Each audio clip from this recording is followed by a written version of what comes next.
They will be receiving a briefing from the NPA, from the team led by the DPP, on their annual performance plans.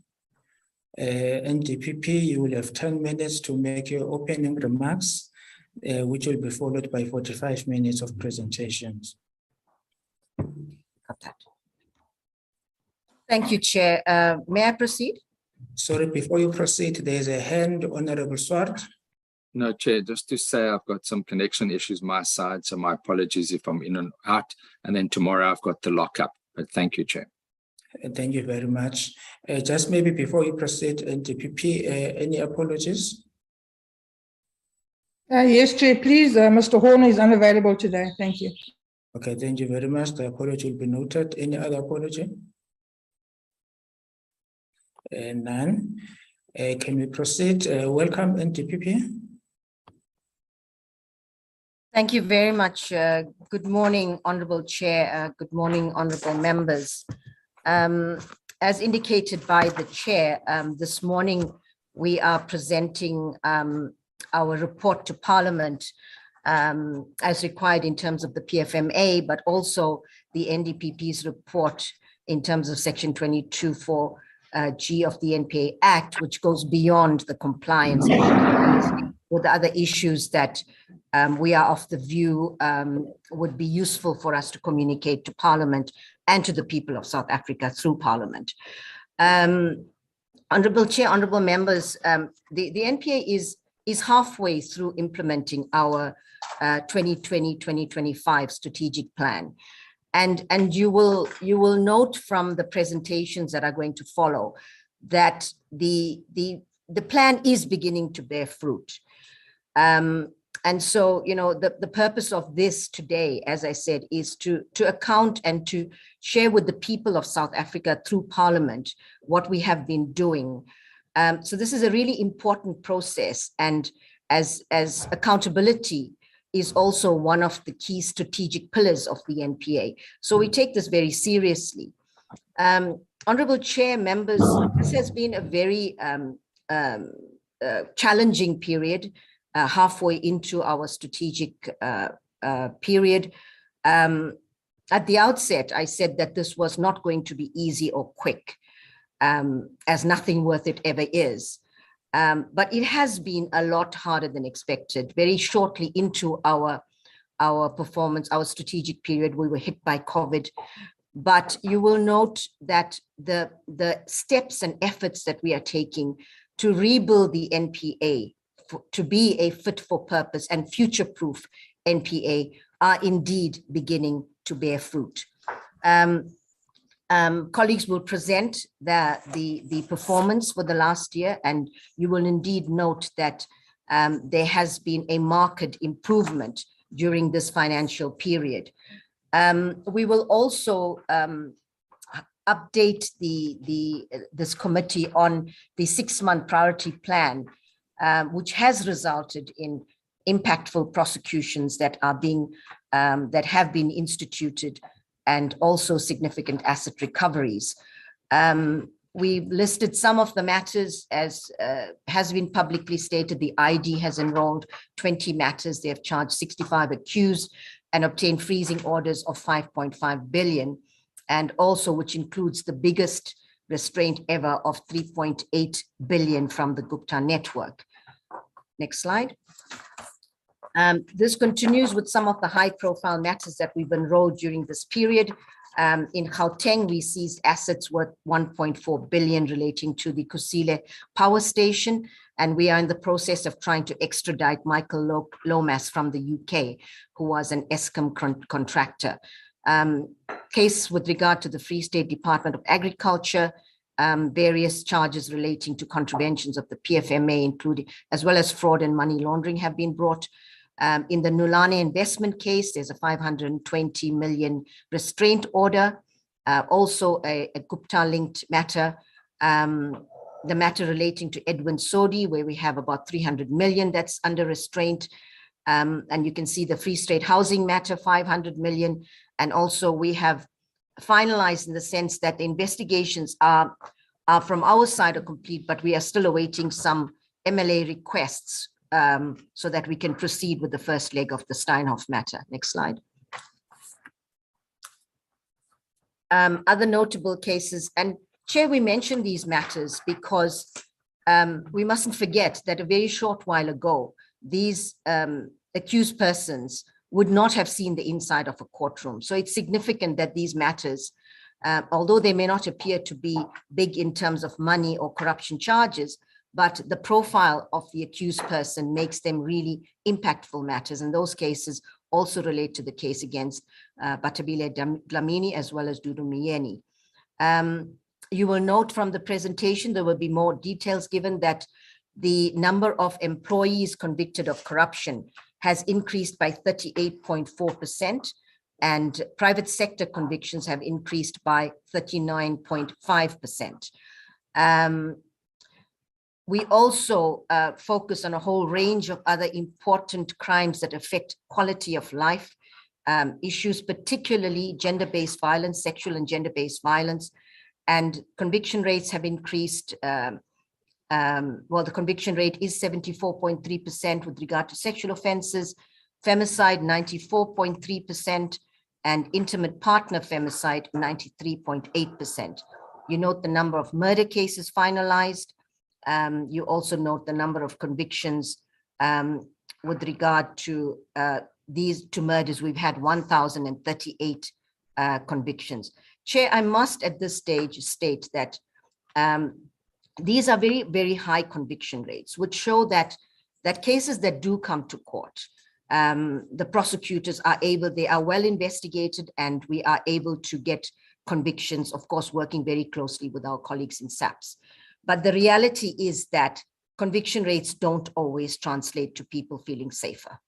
And we do recognize that there is a challenge with regard to detection, with regard to crime rates going up in our country. And we are trying to work very hard with the SAPS to be more focused in terms of dealing with quality of life crimes, for example, housebreaking, for example, dealing with serial rapist cases, and we can talk more about that in the course of questions or in the course of the presentation. Chair, colleagues, we've also we've embarked on a number of strategic initiatives in order to ensure that we drive implementation of our strategy and that we are able to sustain this momentum. We have embarked on a number of strategic initiatives, and some of these will be detailed in the presentation later, but to highlight some of them, the setting up of the Office of Ethics and Accountability is at a very advanced stage. We are hoping that the Minister will approve the regulations. In this regard, the Community Prosecutions Initiative is also beginning to gain momentum, and various capacity enhancement initiatives have also been undertaken. We decided last year already, Honorable Chair, honorable members, that we needed to ensure that we were monitoring the implementation of our strategy, that we were reviewing the implementation of our strategy to ensure that we can also be held accountable. We decided that we will focus on three main performance areas. The one is the organizational performance review, which is what we're going to present today.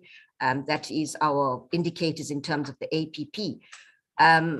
But in order to ensure that we were making impact, we also embarked on, as I mentioned, a 6 months priority process where we decided on what we needed to prioritize for impact, given a whole range of issues, including resources, etc.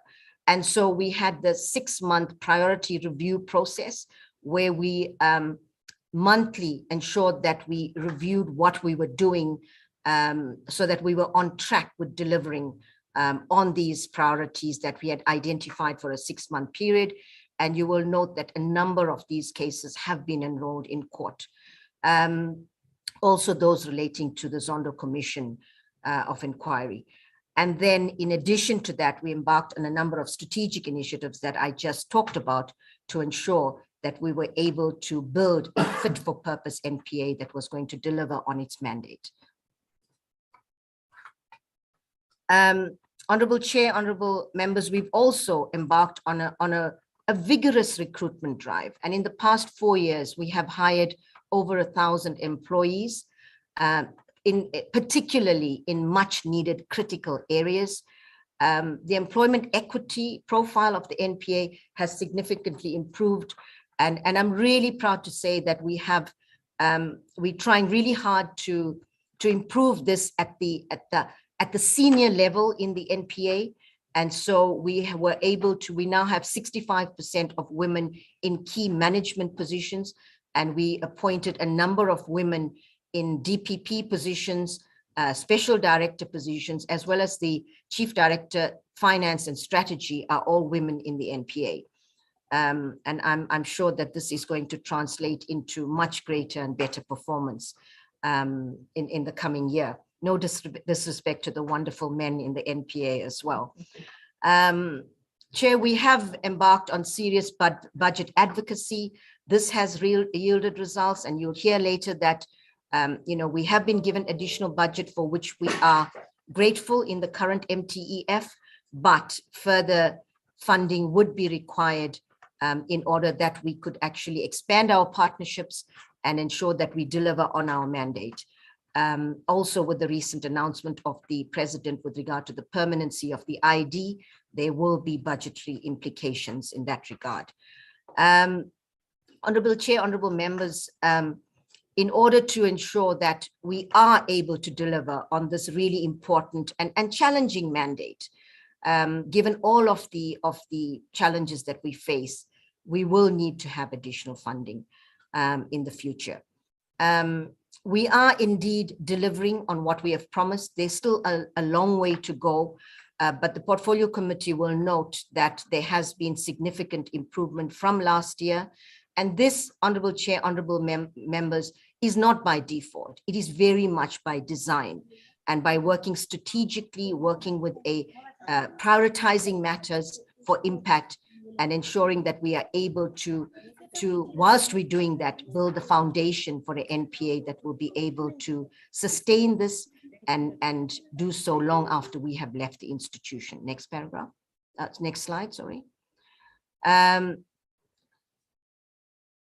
Honorable Chair, members, we committed, to enroll 9 what we referred to as seminal cases by the end of September, as part of our efforts to ensure that the country knows that the wheels of justice are turning. And we are very pleased that we were able to enroll those matters by the end of September. It doesn't mean that that's the end of it. We are ensuring, and we've made it very clear in the NPA, that we need to keep our collective foot on the accelerator to ensure that we continue enrolling cases, important cases, as we move into the future. There are a number of seminal cases that we enrolled, and they are all listed there. I'm not going to go through all of them. You can see them. The Estina Dairy Farm matter. There are various matters relating to SAPS, tender corruption, also in crime intelligence, relating to PPE corruption, Transnet matter. We've had a matter in the Transnet case, as well as private sector corruption, where ABB has also been charged. You'll notice the other matters in Eastern Cape, where the Chief Director of Community Safety and Liaison was arrested, the SA Express matter, and also the fraud matter relating to the Winnie Madikizela Mandela Museum matter. These are all important matters in different contexts. Next slide. Chair, with those few words by way of introduction, I'm going to hand over to Advocate Rodney de Kock, who will deal with the performance overview. Thereafter, Chair, actually at the beginning, I didn't introduce my team, which I should have done. Advocate Rodney de Kock, the head of the Deputy National Director, head of the NPS, will present the next part. There's a part on asset forfeiture, which Advocate Omar Rabaji Rastava will present. And then there's the part on strategic initiatives, as well as the budget, which Advocate Anton du Plessis will present. Advocate de Kock, are you ready to present? Advocate de Kock, you have 45 minutes. Yeah, it will be accumulative between Advocate de Kock, Advocate Rabaji Rastava, and Advocate du Plessis. That's the full presentation. Thank you, Yes. Chair. But it has to be Dr. done by within 45 minutes. Yes, thank you, Chair. So thank you, NDPP. Thank Just you, one moment. Honorable Chairperson, and good morning to members of the committee. Colleagues, please bear with me. I am suffering a bit with a cold, so from time to time I may struggle a bit with my voice. The first part of our presentation relates to the overall performance of the MPA relative to its E&E indicators. I will deal with the part that speaks to the prosecution indicators, and Advocate Rabaji will deal with the part that speaks to the asset forfeiture indicators. But those indicators combined, the MPA achieved a 10 out of the 14 indicators that it set for itself. We submit that this is a significant achievement for the MPA. It's a 71% achievement, and it is an improvement from the previous year as well. So I think that we are on the correct path, and the performance indicators that we will discuss actually demonstrates that the MPA is moving in the correct way forward. We can move to the next slide. We just highlight the indicators that we have not achieved, 4 out of the 14. The conviction rate in complex commercial, a marginal non-achievement. The number of government officials convicted of corruption and offences related to corruption. The number of cases finalized with a verdict involving money laundering, and the value of recoveries relating to corruption or related offences. If we can move to the next slide.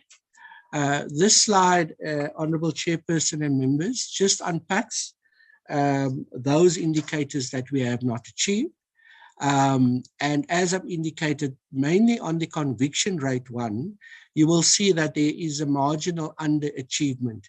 What is significant to note, however, is that we have finalized more cases of serious corruption during the reporting period. And I think that is also demonstrating that we're coming out of the challenges we faced during the COVID period, and the better way in which the prosecutors are preparing their cases.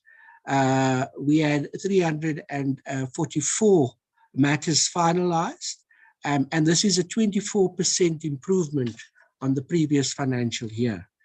We also, during this period, participated in the establishment of 18 dedicated specialized commercial crimes courts in collaboration with the Department of Justice.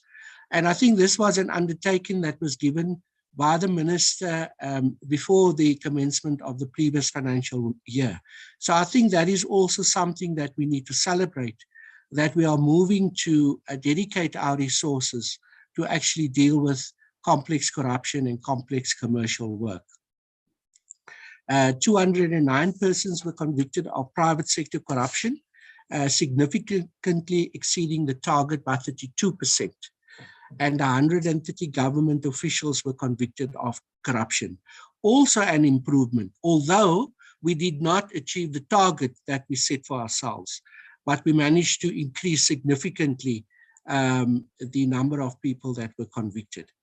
86 cases involving money laundering were finalized, which is also a significant improvement of 42 cases over the previous financial year. If we can move to the next slide. Chairperson, this slide indicates some of the reasons for not achieving those targets. We speak about the one dealing with the conviction, the failing memory of witnesses, some uncertainty in the evidence, some contradictions, etc., leads to the result that courts may find in favor of an accused person. It also demonstrates, of course, that our system of justice is working, and that we are not achieving convictions at all costs, and that ultimately the role of the prosecutor is to present the evidence to the court, and it's for the court to decide whether or not a person is guilty or not guilty. The money laundering indicator I've dealt with already. The money laundering indicator we are taking on review within the prosecution service. This indicator is linked to other predicate offenses in complex cases, and this impacts on our ability to finalize money laundering charges. So we are looking at how best we reorganize the work to focus on money laundering, and that is work in progress currently that we will take forward into our new strategic review within the MPA. I will not deal with the value of the recoveries. This is just a slide that gives an indication of the age analysis of some of those matters in relation to money laundering that I've indicated and I've spoken about. If we can move to the next slide. So some of the interventions that we are making to try and achieve our targets in relation to complex commercial crime, the expediting of high-profile corruption cases nationally and provincially, the focused attention on cases longer than 2 years on the court rolls, the prioritization of high-level corruption matters, and closely monitoring these cases are some of the strategies that the prosecution is currently employing. We have also organized ourselves in such a way that we want to ensure effective coordination across all business units within the MPA. And one of the additional measures we have put in place is to ensure that our directors of public prosecutions are actually operationally involved in ensuring that corruption cases and complex cases are prosecuted within their divisions. So we have put the onus on our DPPs and on our lead prosecutors to ensure that these cases are prioritized on our court rolls. I've dealt with the government officials, the money laundering, and Advocate Rabaji will deal with the value of recoveries. Chairperson, this slide is just an indication of how we have performed in relation to corruption. Despite a decrease in new cases from 394 to 381, the number of convictions increased in corruption from 233 to 339. And so that is then depicted in the slide for the benefit of the members of the committee. If we can move to the next slide. This is the performance of our SCCU courts as at the end of March 2022. Less than 10% of the SCCU cases were disposed of within 9 months. There's a high backlog, and outstanding cases impact on the availability of witnesses and the memory of witnesses and the credibility findings, of course. This is an issue that we have raised with the Chief Justice, and we also raised it recently in the NEEC meeting, where we've indicated because of the huge volumes of cases on our court rolls, as we are bringing more corruption matters onto the court roll, we will compound this challenge. So by the direction of the Chief Justice, we are to engage with the judge presidents of each of the divisions to make particular arrangement in terms of how we are going to manage and case process the corruption matters through our court on our court rolls. So this is also work in progress, and it's one of the issues that will receive prominence in the strategic planning processes of the prosecution during November of this year.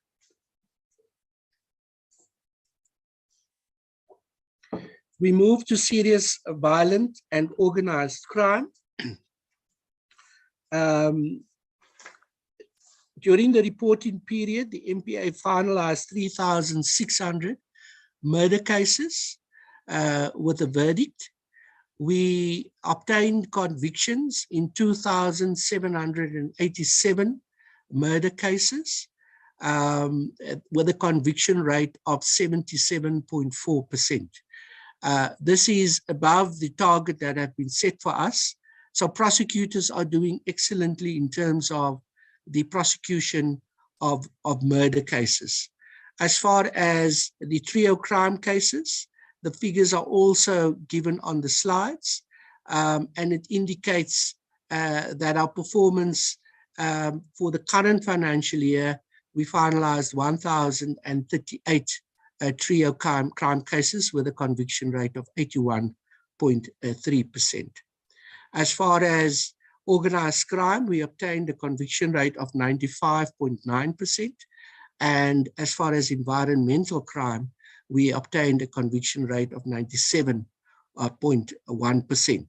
Again, the indicators show that there's been progress across the board, particularly in the organized crime that has increased from 92 in the previous financial year to 96% conviction rate.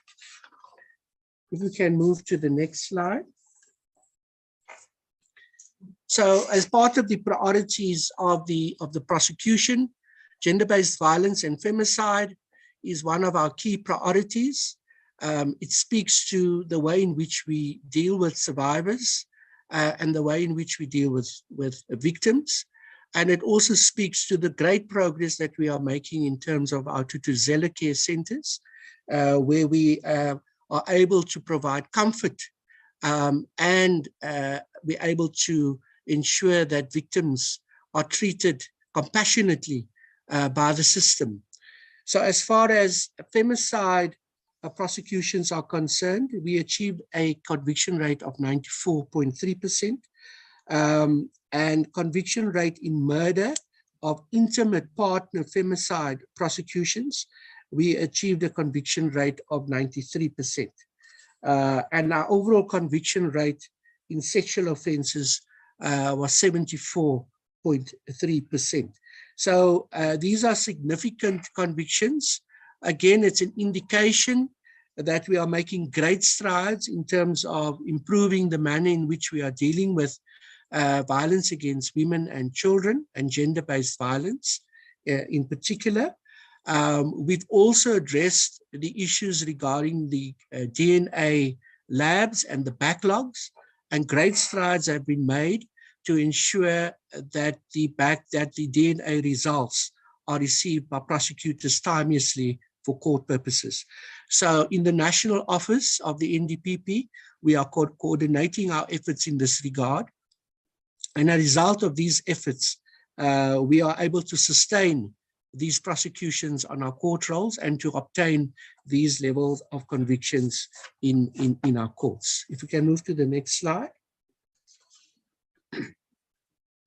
So I've mentioned the operational Thuthuzela care centers. The MPA has placed this in the center of our victim-centric approach.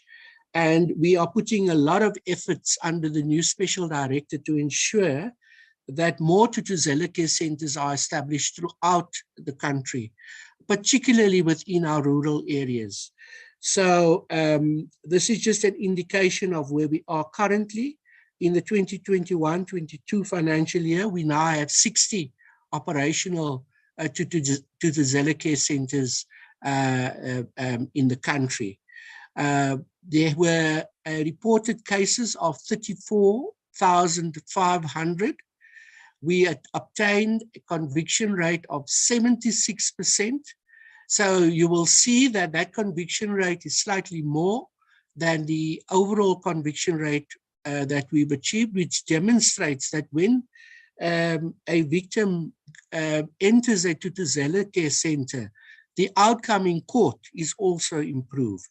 We achieved 201 life imprisonments during this period. We achieved 106 convictions where the sentence was between 20 to 25 years imprisonment, and we achieved 378 convictions where the sentence was between 10 to 19 years imprisonment. I indicate on the right-hand bubble the DNA progress that have been made between the MPA and the SAPS. Forensic Science Laboratory. We assisted to reduce the backlog related to court cases in court since October 2020. The soccer unit consolidated and facilitated 16,000 DNA reports and identified 1,235 serial rapist reports from October 2021. As a result of this, the NDPP has directed that we, in collaboration with the South African Police Services, look at a particular initiative to deal with serial rapists. Because of the successes we're now having in our DNA analysis, we are picking up commonalities in incidents, and hence we are then able to identify serial rapists. So each director of public prosecutions in each division will have to drive those matters, because these are the people that we need to get off our streets and we need to get behind bars. If we can move to the next slide.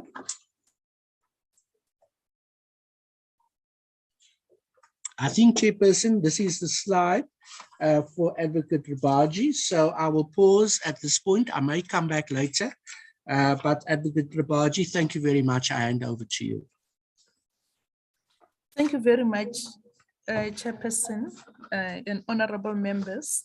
I will speak to starting on slide 20, which is an NPA outcome, improved investor confidence in SA through the output of freezing of money and assets that are process of crime. So on the two indicators that we report on for the period, the value of freezing orders, we've exceeded by over 800% compared to the previous financial year, which is an excellent performance. And then as far as the second one is concerned, we are almost halfway through. In fact, we're just 2 months late in terms of achieving this target, in that in May, just 2 months after the end of the financial year, we obtained and finalized a matter, Department of Health matter in Gauteng, where 200 million has been recovered. So if we had just obtained that in March, just before the end of the financial year, I would have exceeded that target by 6 million. So we just need to understand that the recovery of proceeds is the last step in the asset forfeiture process. So it takes time for finalization of matters. So as I'm saying, as we are standing here, we've already achieved this target. But given the period within which we need to report on, it stands at almost 50% of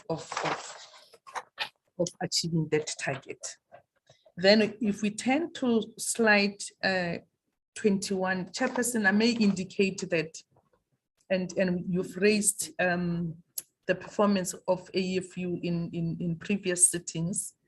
We came from a low base in 2020 of achieving 28% of our targets, and we are sitting here already having achieved all the targets.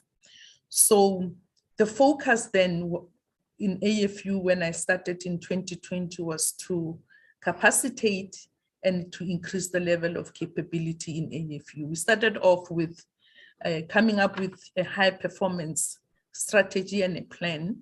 And to that extent, Chairperson, I'm very happy to report that we have employed and filled vacancies, including the Chief Financial Investigator vacancies, which were standing vacant since 2009. Now we have employed over 120 people for a small unit as AFU. That's a lot of people that we have onboarded. We also have appointed regional heads in some provinces. You'll recall that since the inception of AFU, we had only about 4 regional heads and a bit of capacity at head office. So we have filled most of our vacant posts, and beyond that, incapacitating the unit, we have strengthened partnerships. You'll recall that we are in the middle of the value chain after investigations. Once there's a case made out for proceeds of crime or instrumentality of crime, we can only then go chapter 5 or chapter 6, civil recovery based or conviction based. So we have completed co-location with DPCI. We've got over 25 members of the police co-locating with us in all the provinces. And we've completed memorandums of understanding, and we also have got our people co-locating with FIC, which is very important, so that they should be able to analyze, investigate, so that AFU can then proceed to do civil proceedings. Moving to slide 22, speaking to some of the significant cases. The NTPP has already alluded to one of the biggest cases, which is the Optimum Coal Mine in Colliery, which currently it's standing at 4.2 billion. The valuation of this asset is still not yet complete. And related to this Optimum Coal Mine, it's the creditor's claim of 1.3 billion that belongs to one of the Gupta lieutenants. We're happy to participate and work with the Lesotho national government, where the Department of Treasury people committed fraud. There are some employees in the department committed fraud, and the money was then siphoned off to some bank accounts in South Africa.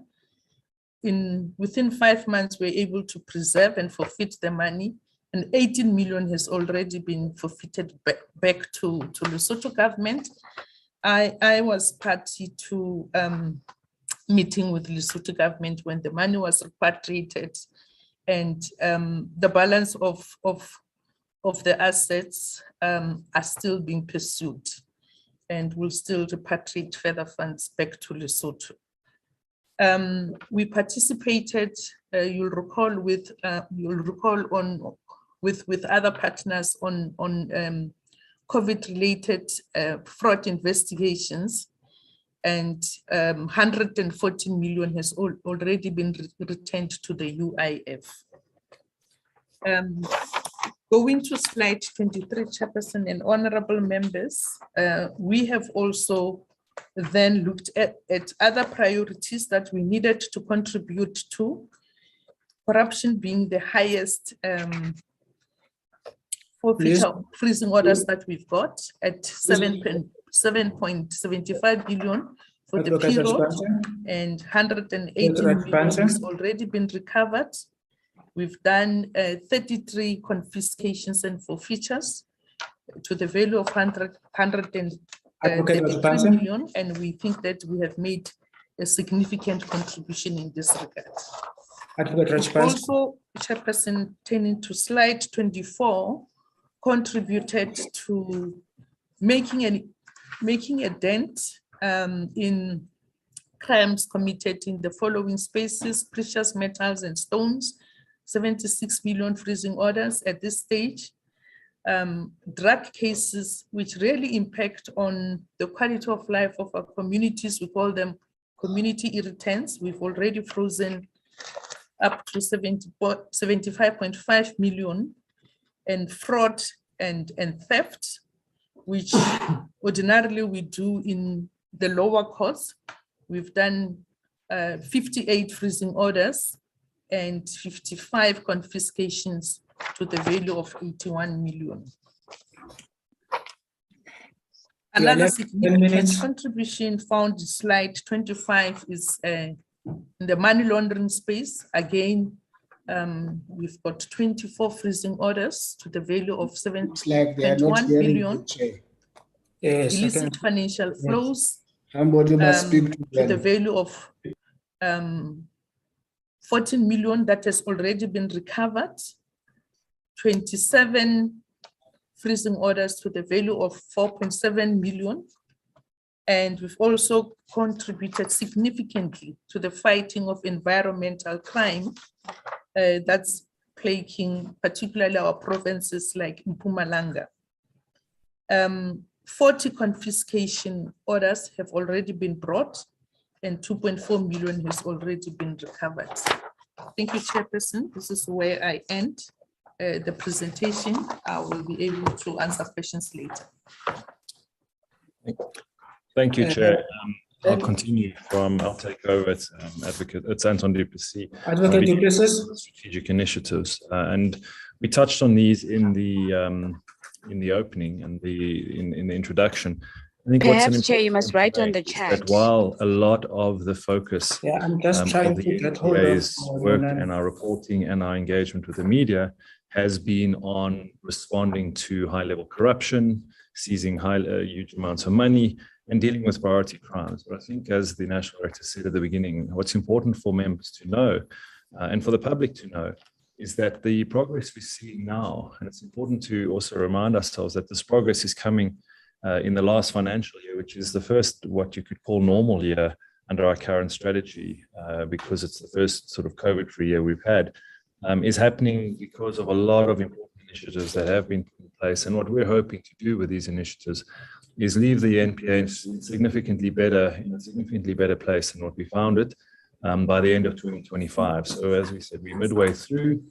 I'm just going to touch on some of the strategic initiatives that speak to our efforts to try and create this cutting-edge organization. And we're seeing the fruits of it now, but these are longer-term initiatives that we hope will be important in terms of building the future of the NPA. So I'm going to just touch on some of them. The first one is NPA autonomy, or independence, if you like, where those of you that have a chance to read the President's response to the Zondo report will see that this is an important issue for us. We've raised it in the context of the appointment process of the National Director, which we thought was an international good practice, and that's now been going to be included in legislative amendments, but also the broader discussions around strengthening the independence of the prosecution authority, which strikes a balance between the need for executive oversight, but also the need for financial and operational independence. This is a key discussion we're having. We did submit an affidavit to the Zondo Commission on this, and we've been doing a lot of work with the Department of Justice to make sure that this is something which there's momentum is maintained on this issue. Linked to that really is the restoration of the NPA's credibility. And I think, honourable members, you've heard us speak many times in the last 2 years about our drive towards creating an IPAC organization, which is the independence, professionalism, accountability, and credibility. And there are a number of initiatives under that you can see in the annual report where we've given a lot of detail on it. But a key part of that was filling all our senior leadership positions that the NDPP spoke about. That's not only helped with our gender profile, but it's really helped bring stability to the organization, particularly at a provincial level. And that's really where the rubber hits the road in many cases. So having all our DPP positions filled, I think, is quite an achievement which shouldn't go unrecognized. Of course, it's not just about filling positions, it's also about having the right people in the right positions. And it's not just about bringing new people, but it's also about creating organizational capacity. So when we obviously one aspect of it is bringing in new positions, and we've filled a number of posts in the last year. You can see all of this reported in the annual report. Our aspirant prosecutors program, we're still bringing in between 300 and 400 new aspirant prosecutors every year. And in this financial period, 104 of those were provided with permanent appointments. So we are building the capacity of the organization from the bottom, but of course, also bringing in positions at a more senior level, and making sure we're appointing people into the skill sets and the areas we need. Of course, it's not just about new skills, it's also about enhancing our existing skills. And I know there's a narrative out there, which is that the NPA doesn't have skills and that we're a hollowed out organization. I really want us to push back against that narrative. Of course, we need more skills. Of course, the nature and extent of the crime challenge we face. We're left with 6 minutes, guys. We have to do more, but we've really done a lot in terms of our capacity building. And one of the first things we've done in this strategic period is not just build capacity blindly. We've embarked on quite a comprehensive capacity review process where we're particularly benchmarking our capacity and our skills needed to deal with high-level corruption and complex corruption matters. And this benchmark is now completed, and that is informing the development of our bespoke training programs and capacity building programs for our staff. Next slide. So another mechanism that we've introduced that's very important, particularly in terms of our accountability pillar, is our own internal accountability capacity. And members would have heard us speak over the last years about our ethics and accountability mechanism, which is now the name is the NPA Office on Ethics and Accountability. As the NDPP said, we're waiting for the minister to sign off on that, and then this will be staffed. And there will be a dedicated full-time capacity in the NPA to deal with internal ethics and accountability, both in a reactive but also a proactive way. And this is obviously vitally important in an organization like ours. We've said many times that we can't deliver on our mandate and keep ahead of the curve unless we innovate. So we've created specific innovation support capacity. The posts for those have been advertised, and we've embarked on a number of partnerships with various organizations to make sure that our innovation drive remains in top gear. We've mentioned the community prosecution initiative that is taking off. We are appointing permanent capacity into this within all the divisions, and this is part of our victim-centered approach, and also making sure that we get a bottom-up perspective on the nature of the challenges being faced by the victims of crime and the community writ large in South Africa. Next slide. So another aspect which has been important is not just about actually doing good work, but allowing people to know that we're doing good work. And we've invested a significant amount of energy and capacity into our communications. I hope that members would have seen this paying off, both at social media level, but also formal engagement with the media, number of op-eds that we've been writing. We've really been on the forefront of trying to drive the narrative. We don't always win, but that's a difficult game to play as a prosecution authority, where we can't try our cases in the media, but we've really enhanced our proactive communication, and we're quite proud of how far we've come with our communication departments and innovations around that.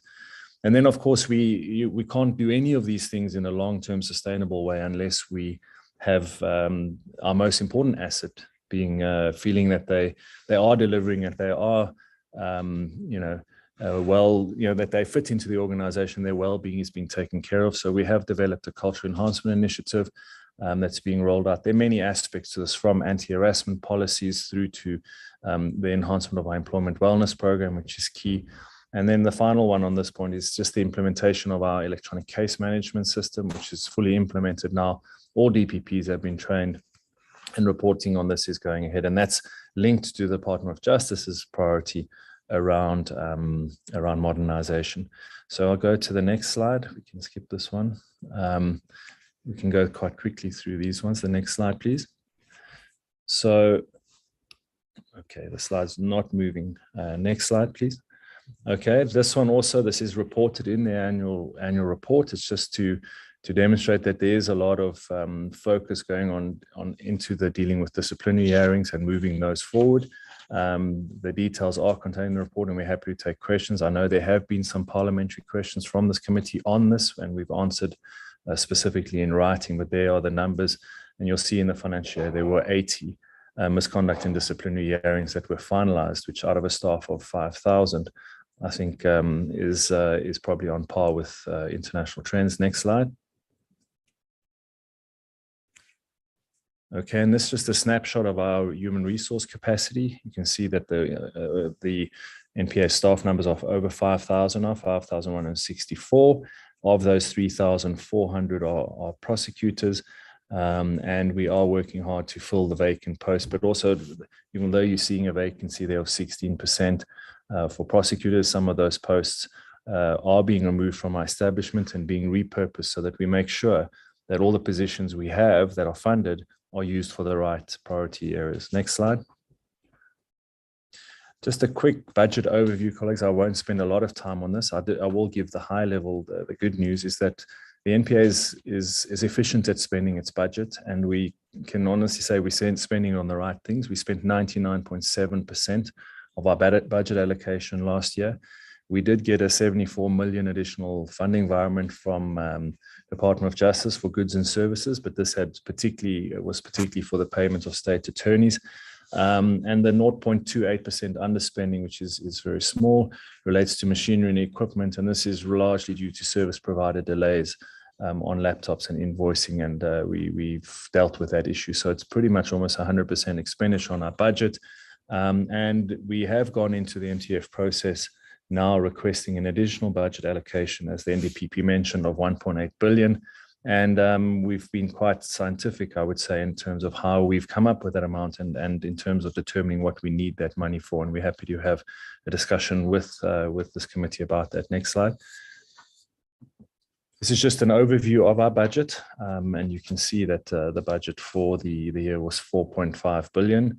And there you can see the breakdown of the expenditure and the 99.7%. So I think that's it from my side. We have just one section left, and then we can wrap up. Chair, sorry, Honorable Chair, I understand you were trying to reach us, but we couldn't hear you. I see our time is up, but you could just give me 2 minutes to conclude. Just on the grey listing, because this has also been in the media and in the public space.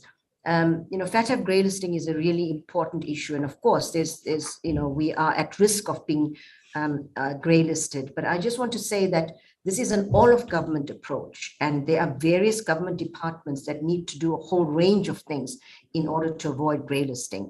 And from the NPA perspective and the law enforcement perspective, we can really say that we have done a lot to avoid grey listing. It's really at this point, South Africa cannot afford to be grey listed. And it's important to note in this process that the review was conducted in 2019, at a time when there was no political will to deal with corruption or state capture, or to deal with money laundering cases, etc. And since then, I can really say that what has happened is truly remarkable. And for FATF to impose a grey listing on South Africa at this stage, I think will be counterproductive to what FATF is actually trying to achieve. Next slide, please. And finally, in conclusion, Chair, if we could move to the next slide, please. In conclusion, I'd like to say that we, as the NPA, we are, we have our rebuilding efforts are beginning to yield results.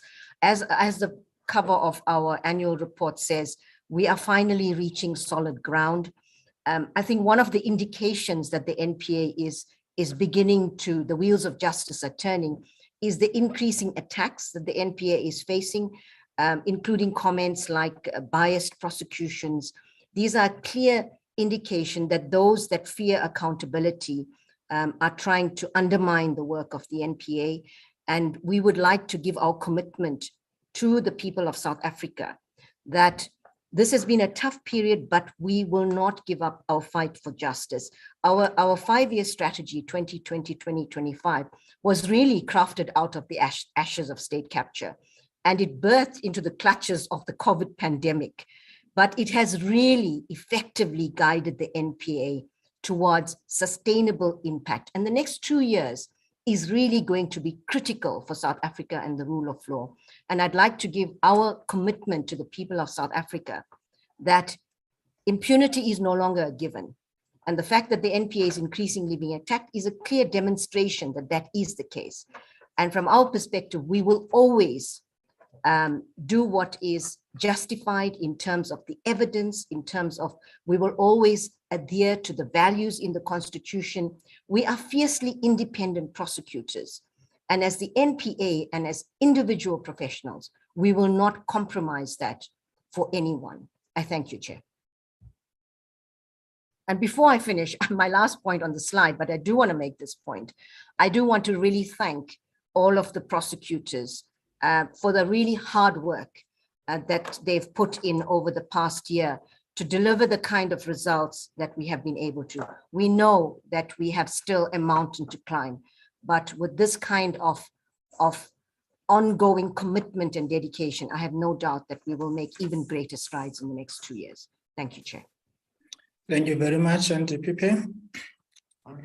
Members, you have received a briefing by the NDPP and her team on the annual performance plan of the NPA. I will now open this time for questions and comments or any of the two. I have Honorable Glenis Breitenbach, Honorable Yako, and Honorable Stephen Swart in that order.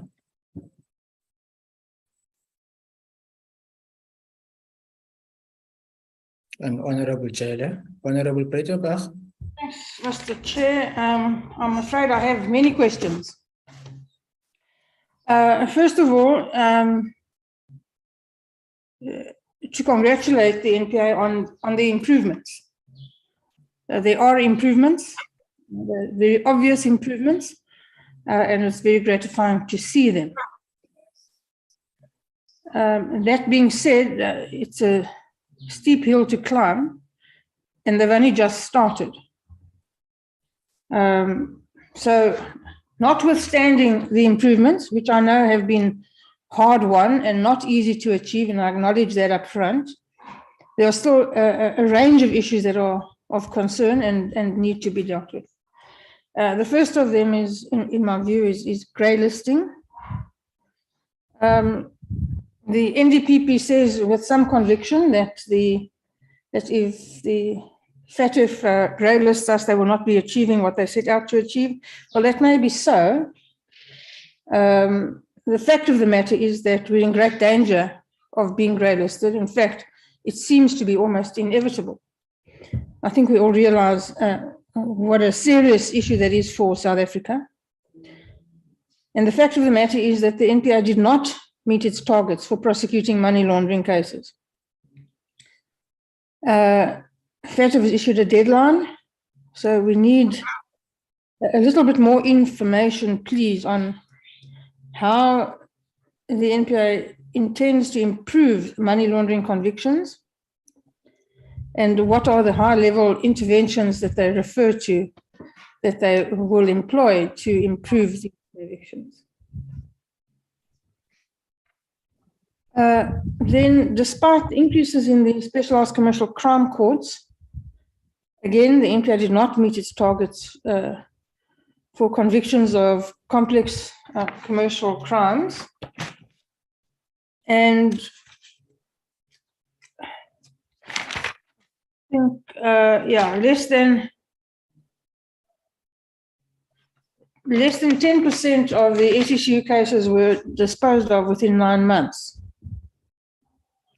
So it is so that the inflection of time does impact on witnesses' credibility, witnesses' memory, witnesses' availability. The case decays to both sides, both the prosecution and the defense, over time. So I need more concrete information about what will be done to ensure that these targets are met, especially bearing in mind the quite big increase in specialized commercial crime courts. Reference was made to the Steinhoff matter. It has been a long, sad, and a dragged out investigation. The South African Reserve Bank has now acted, and rather alarmingly and noticeably, the NPA was absent from that action. It's been a long time, in my view, more than enough time to finalize at least some portions of the investigations. And again, you know, I'm an exponent of prosecuting people for what you have and get them held accountable.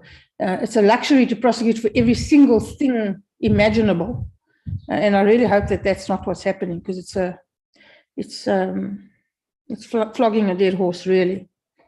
General Labia told Parliament on the 19th of October this year that he had expected criminal prosecutions to have taken place, at least in some of the issues related to Steinhoff. So what is the nature of the holdup? Then organized crime is alive and, well, unfortunately, and thriving in South Africa. The Global Initiative Against Organized Crime Risk Index has found that rather woefully we're not meeting expectations. That we have a strong legal framework when it comes to prevention and prosecution of money laundering and other crimes. But the problem is that, you know, our law enforcement agencies, of which the NPA admittedly is only one player, have failed to check the expansion and evolution of organized crime.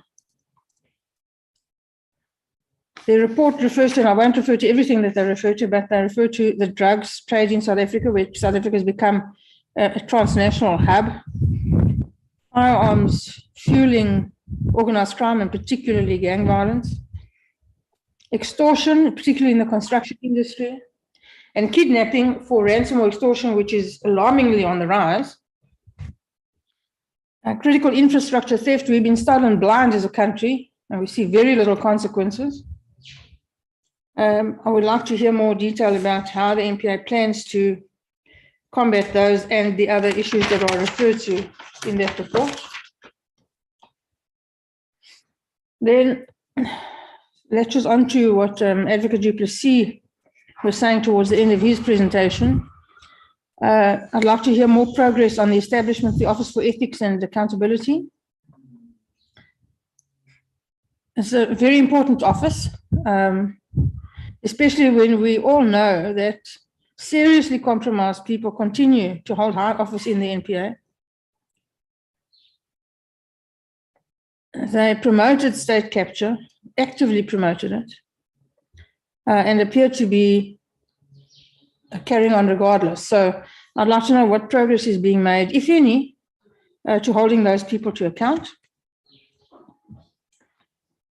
The 3,600 murder cases finalized with a verdict, very well done, gratifying. But the police crime stats for the first quarter of 2022-2023 indicate that 71 people are murdered in South Africa per day. That gives you around 25,900 per annum. So 3,600 matters finalized is but a drop in the ocean. This figure is going to have to be improved, and improved significantly. Then my old bugbear, the occupational specific dispensation. Again, I'm told by prosecutors within the NPA that it has been a raft of unfulfilled undertakings and unkept promises. What is the progress with occupation-specific dispensation? It is completely destroying morale within your organization. What are you doing about it? And precisely, what are you doing about it? The NDPP says with admirable conviction that impunity is no longer a given. Well, I hope so. We would all be very happy if that were the case. I want to point out that it's not strictly true until people are convicted and are sentenced to imprisonment successfully. So they met their target to arrest important individuals. They've done that, and a few people are happier than I. But arrests do not translate into successful prosecutions, nor do they translate into convictions. What South Africans want to see is accountability. If the NPA is fueled by fiercely independent prosecutors, which I hope it is, then you must act against those people who actively cooperated with and advanced agenda of state capture within the NPA. We do not see that happening, and there are many South Africans watching that, many South Africans who are affected by it, and they're all waiting to see some sort of consequence. So I'd like more detail on what's happening there, please. And then I would like to join the National Director of Public Prosecutions in thanking prosecutors who are going to work every day and doing their best for what is largely a thankless task at this point in time, and express gratitude that they are working hard to improve matters. Thank you, Mr. Chair. Thank you very much, Honorable Breitenbach. Honorable Yako. Nkosi Chair kakhulu. I think Honorable Breitenbach took all my speaking airtime. I want to thank the NPA for their presentation. Again, I think I want to say that this one was not, and I've been lamenting about how high level the presentations have been, almost as a way to not make us understand what is truly happening. But this one was not as complicated or made to be complicated. So I want to say to them, thank you for the presentation. And a question I have, it's not a question as much as it's very broad. So one of the presenters made a comment about there's a high rise in corruption. And I'm very curious if maybe the NPA has sat maybe with the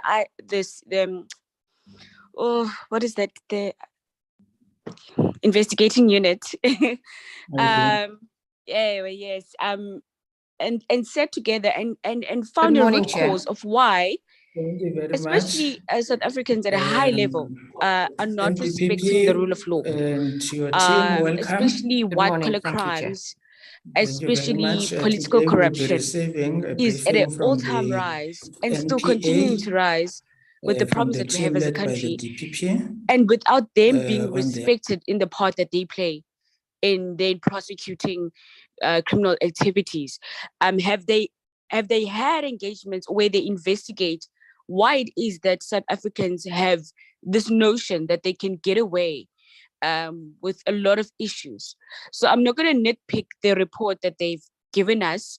It's fine. I'm just saying, why is it that we're seeing a high rise of crime? And why it is now, because we're finding out that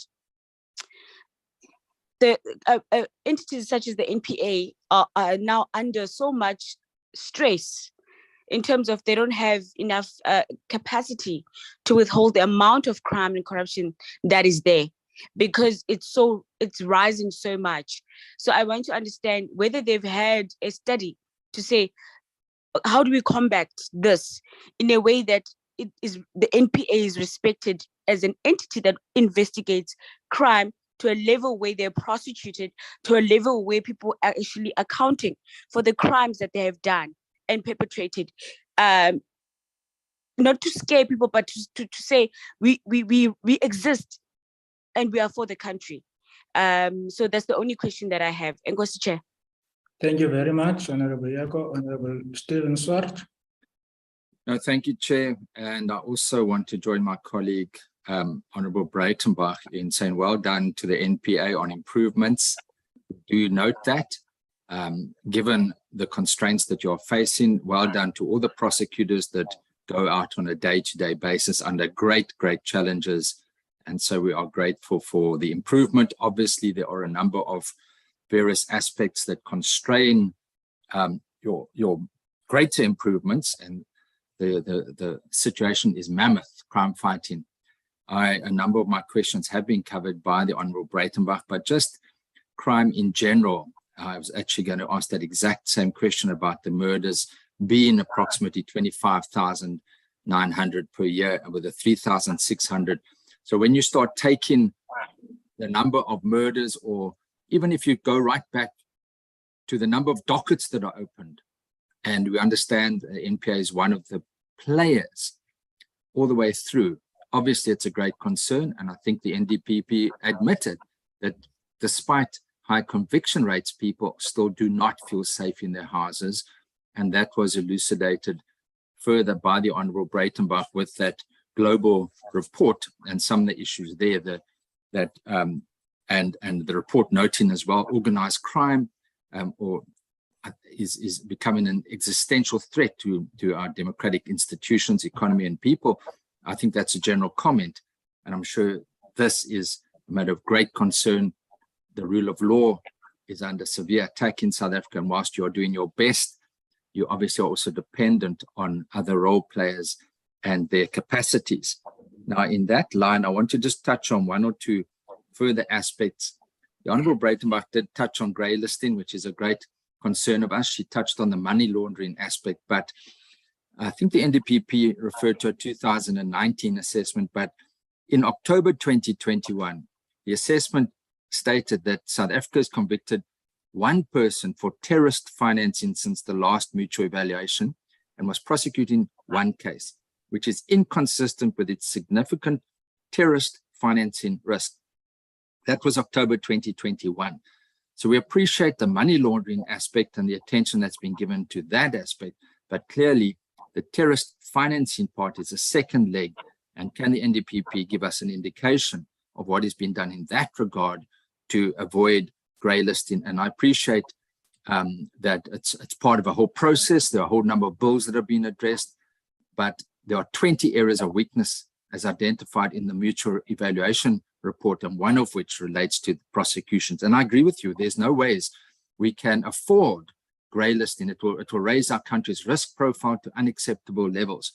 So that's the one aspect. The second aspect relates to whistleblower protection that is highlighted in your report.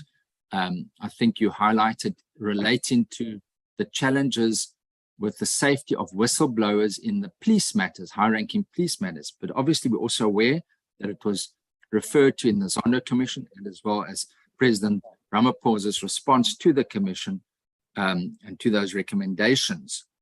What will the NDPP be doing to enhance the Office for the Protection of Witnesses? And does it also anticipate proposing legislative changes to the Protected Disclosures Act?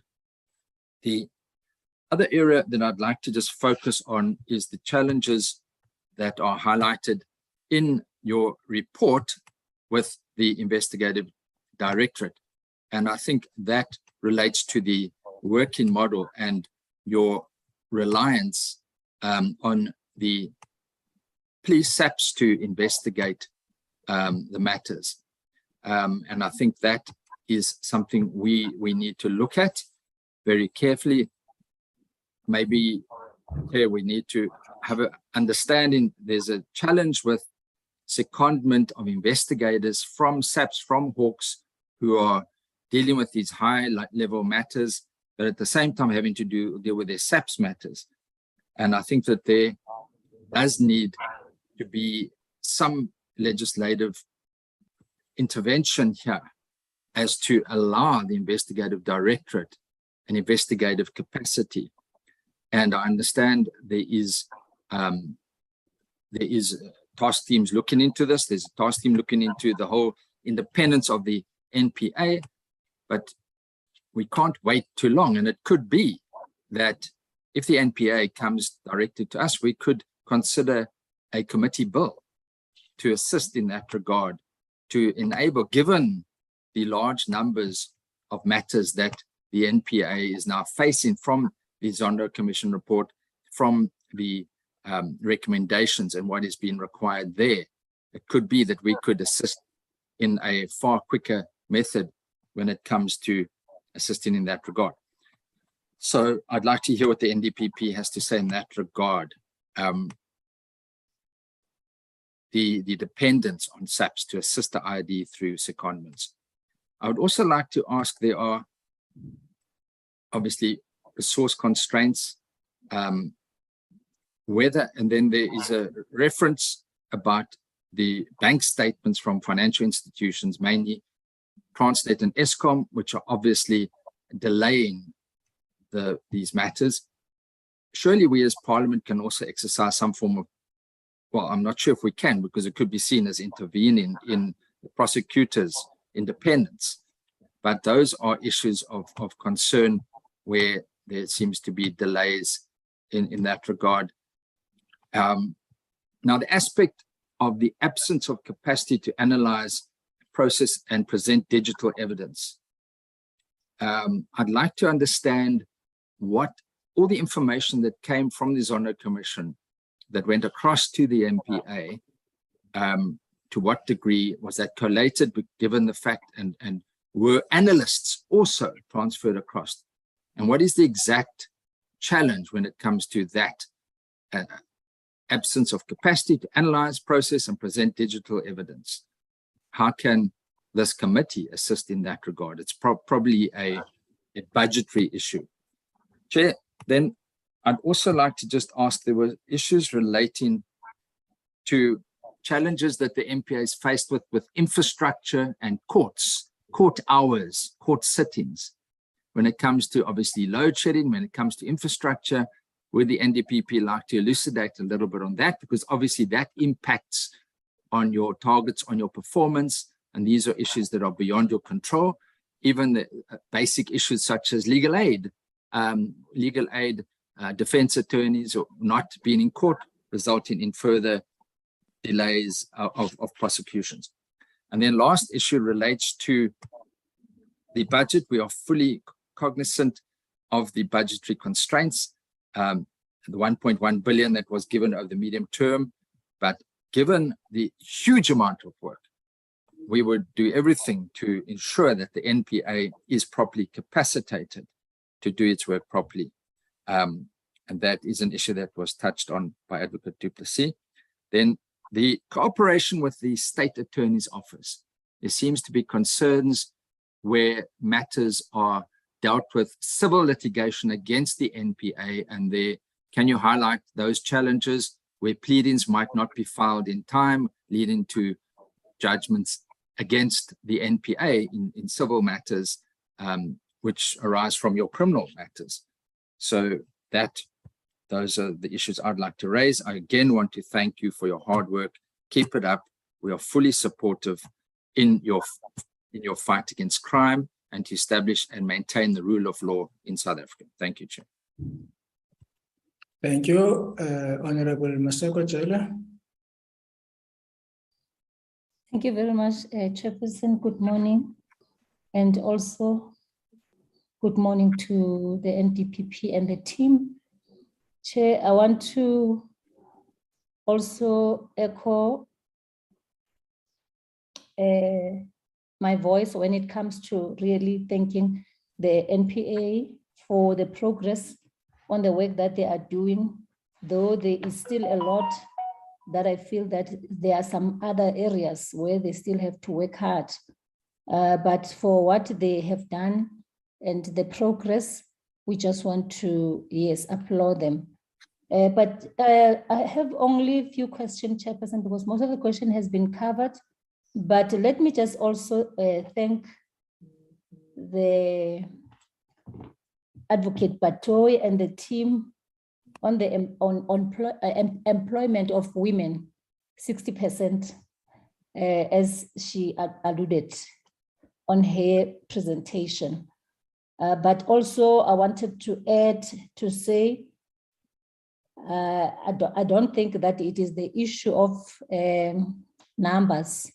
The office of the NPA must make sure that they give support to those women and also make sure that they are capacitated in terms of tools of work to make sure that they do their work. And it's not the issue of coming back and saying women are not competent and all that. So please make sure that those women that you have employed, they get the support that they deserve. And also, I think I also have another question, Chair, on the issue of kidnapping for ransom. The NPA is reporting for 5%, and there is an increase, Chairperson, in that area. So I just want to find out as to how are they going to improve on this one, because it is one issue that is very, very serious also that needs an attention. But lastly, the last one, Chairperson, it is the issue I just want the NPA to confirm this issue, if it's true, because on the media, Chair, there is a family, and South Africa is really mourning baby Bukhabo from Gauteng. That girl was brutally murdered by this guy. And the reports, Chair, the media is reporting that the NPA, this guy is not for the first time doing this. He was on bail. He killed a 9-year-old. In fact, he raped one 9-year-old girl again. And the NPA did not oppose the bail. So I just want to find out if it's true, what is reported. Chair, why did the NPA not oppose the bail, especially on this issue of the GBV? We are trying to work hard to stop this issue of GBV, Chairperson, and try to uproot it from our community. And we find reports like this. If this is true, I want the team, NPA Advocate Patoy, and the team to tell us exactly, is it true that they did not oppose bail on this guy? Now this guy has killed Bukhabo. And what the team that was working on that case, what's going to happen if the matter is true, Chair? Thank you. Thank you very much. Honorable Nibot Trochen.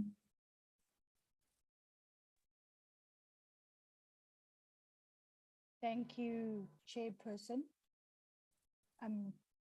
Is the interpreter audible?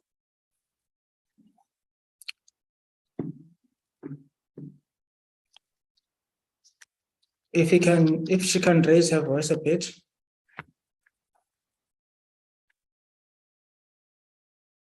Okay. Good morning, and thank you, Chairperson. Good morning to everyone on the platform. Thank you to the NPA for your presentation. I would also like to join my colleagues and thank the NPA for a lot of improvement, and thank you for the work that the NPA still continues to do. Just a few questions. I'm hoping that I'm not repeating. I'm in load shedding, so in between I had to change devices. With regards to one slide, I think it's slide 11. No, okay, well, I'm not sure. It says the government officials convicted where the target was not met, 123 out of 232. I didn't see, and I'm not sure if you've already explained it, why is it lower? Yes, there's an increase in the number of convictions, but why is it only 130 out of the target of 232? And then the TCC centers, the Tutuzela centers, I see that in 21-22, 60 TCCs have been operational. Now I'm curious if there's a new number that you have added for the new financial year. Just like to know if there's an increase in the target. Then vacancies in Northwest. It's very high vacancy rate. So I just want to know those positions that are vacant. Is it critical positions or where are those vacancies within the Northwest? Then people with disability, what is your current percentage? I see you give the number of women, but not disabled. And then also what is the number of youth currently who are employed in the NPA? The DNA issue, I know that previously it was said that the DNA testing was at a backlog. So I just want to find out, where is the backlog? Has there been any improvements in that? But so is there a big backlog currently, or is it moderately okay? And then the AFU's target was not met. What are the interventions that the NPA will employ into that area. With regards to culture changes, the cultural changes program, I believe the NPA had a webinar on racial inclusion. I'd like to know whether there's an update. Did that webinar assist with solving some of the issues in the NPA with regards to with regards to that? And that's all for now, Chair. My other questions have been covered. Thank you. Thank you very much. Can I close the video for better bandwidth?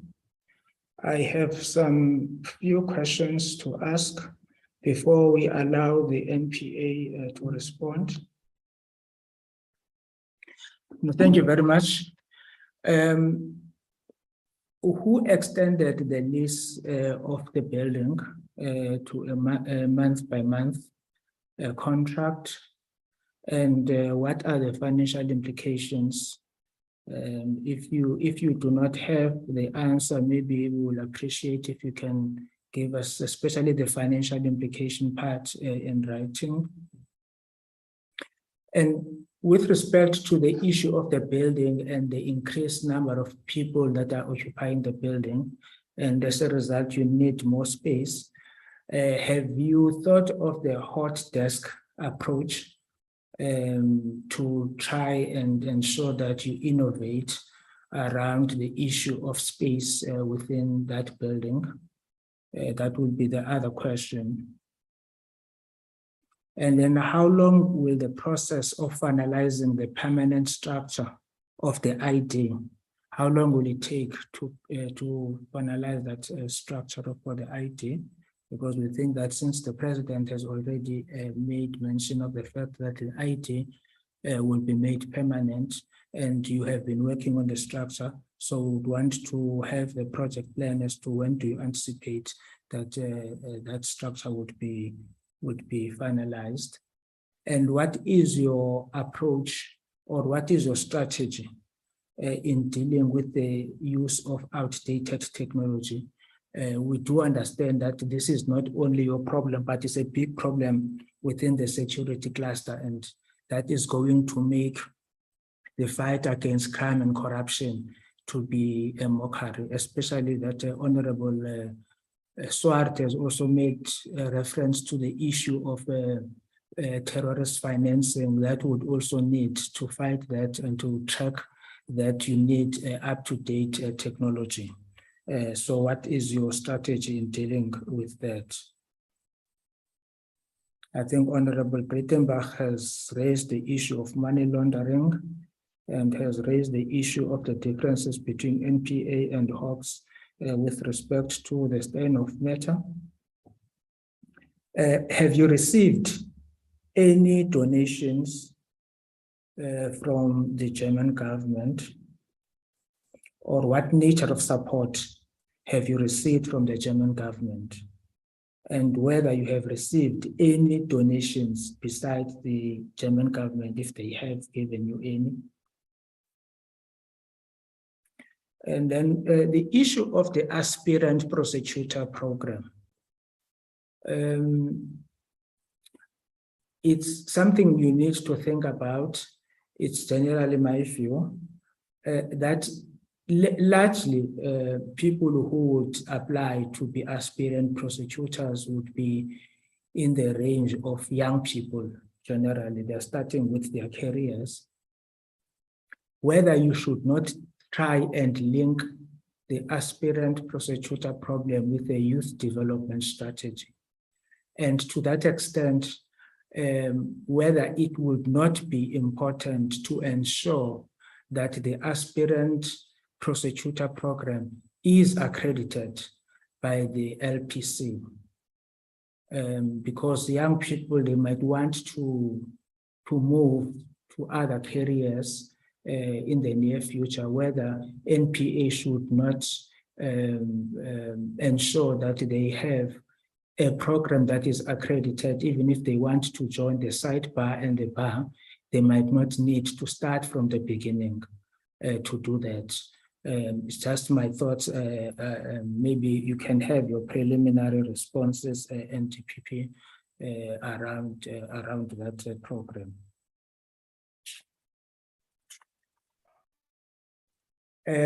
One of the issues is that you have spent 99.7% of the budget, which is commendable, but to achieve 71% of the results.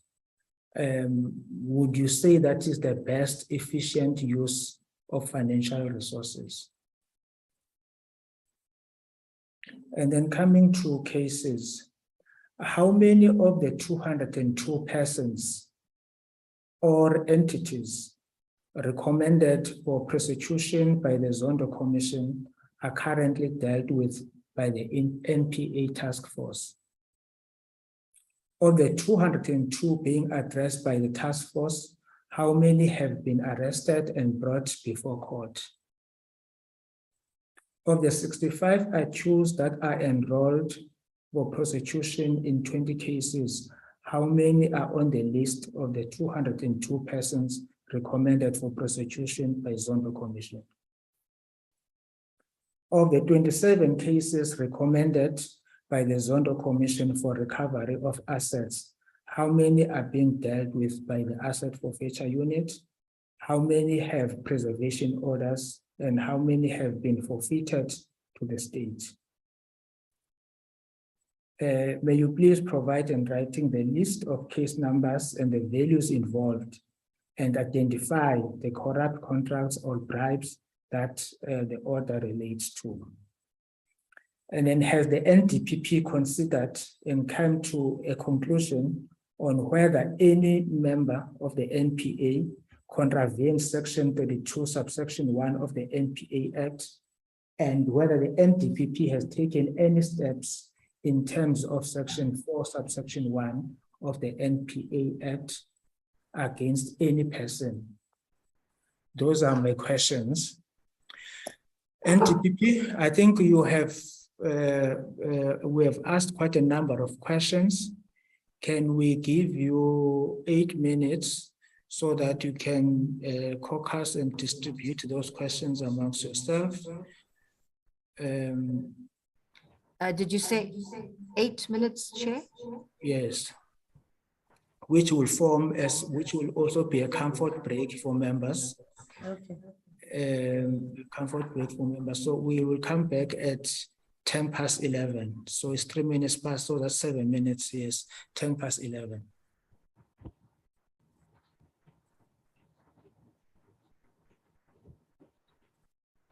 Thank you.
We will, Anton, mute, please.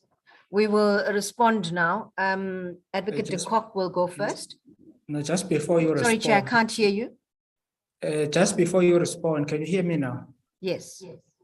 Just before you respond, there is a lot of interest that has been shown by some members But louder, on the please. platform on the grey listing. They feel that I might not have given you enough time to explain the grey listing. If you think that there is anything that you were not able to say, maybe you can start by just speaking about grey listing for some few minutes, because it's something that is topical and is of serious interest to South Africans and to the rest of the world. So if you feel that there are certain things that you could not be able to say because of time limits, I will give you the time before we proceed to the responses to the questions. Thank you, Chair. Chair, I'll deal with it at a very high level, and then I'll ask Advocate de Kock to say a few things in this regard, because he's been managing the process at the straddling the strategic and technical levels, where the progress is being monitored in terms of the action plan that was developed by various entities in government that were required to do various things to try to avoid grey listing in the past year. And there's, in this regard, as members are aware, there's law enforcement, there's a whole range of government entities that are required to do various things in terms of the various immediate outcomes of the FATF review process. These include, of course, law enforcement, the NPA, the DPCI, but also includes various entities in the financial sector, like the Treasury, like the Financial Intelligence Center, Reserve Bank, etc. So the SSA, there are various entities that have to do all kinds of things. So Advocate de Kock can speak a little bit more about that. But just to say from a high level, Chair, we have been very closely, Treasury is now taken over the coordination function. But the entire action plan is being very closely monitored in terms of what we needed to do to try to avoid grey listing. Now, some of the issues that have been raised by members relating particularly to prosecution of money laundering, standalone money laundering cases, as well as the terror financing matters.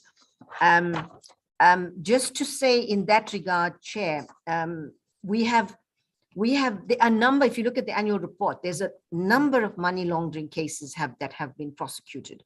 But these are predominantly where the person that is responsible for the predicate offense is also the money launderer. So it doesn't deal with your so-called professional money launderers. So for example, dealing with banks or estate agents or lawyers who utilize their trust funds, etc., to launder money.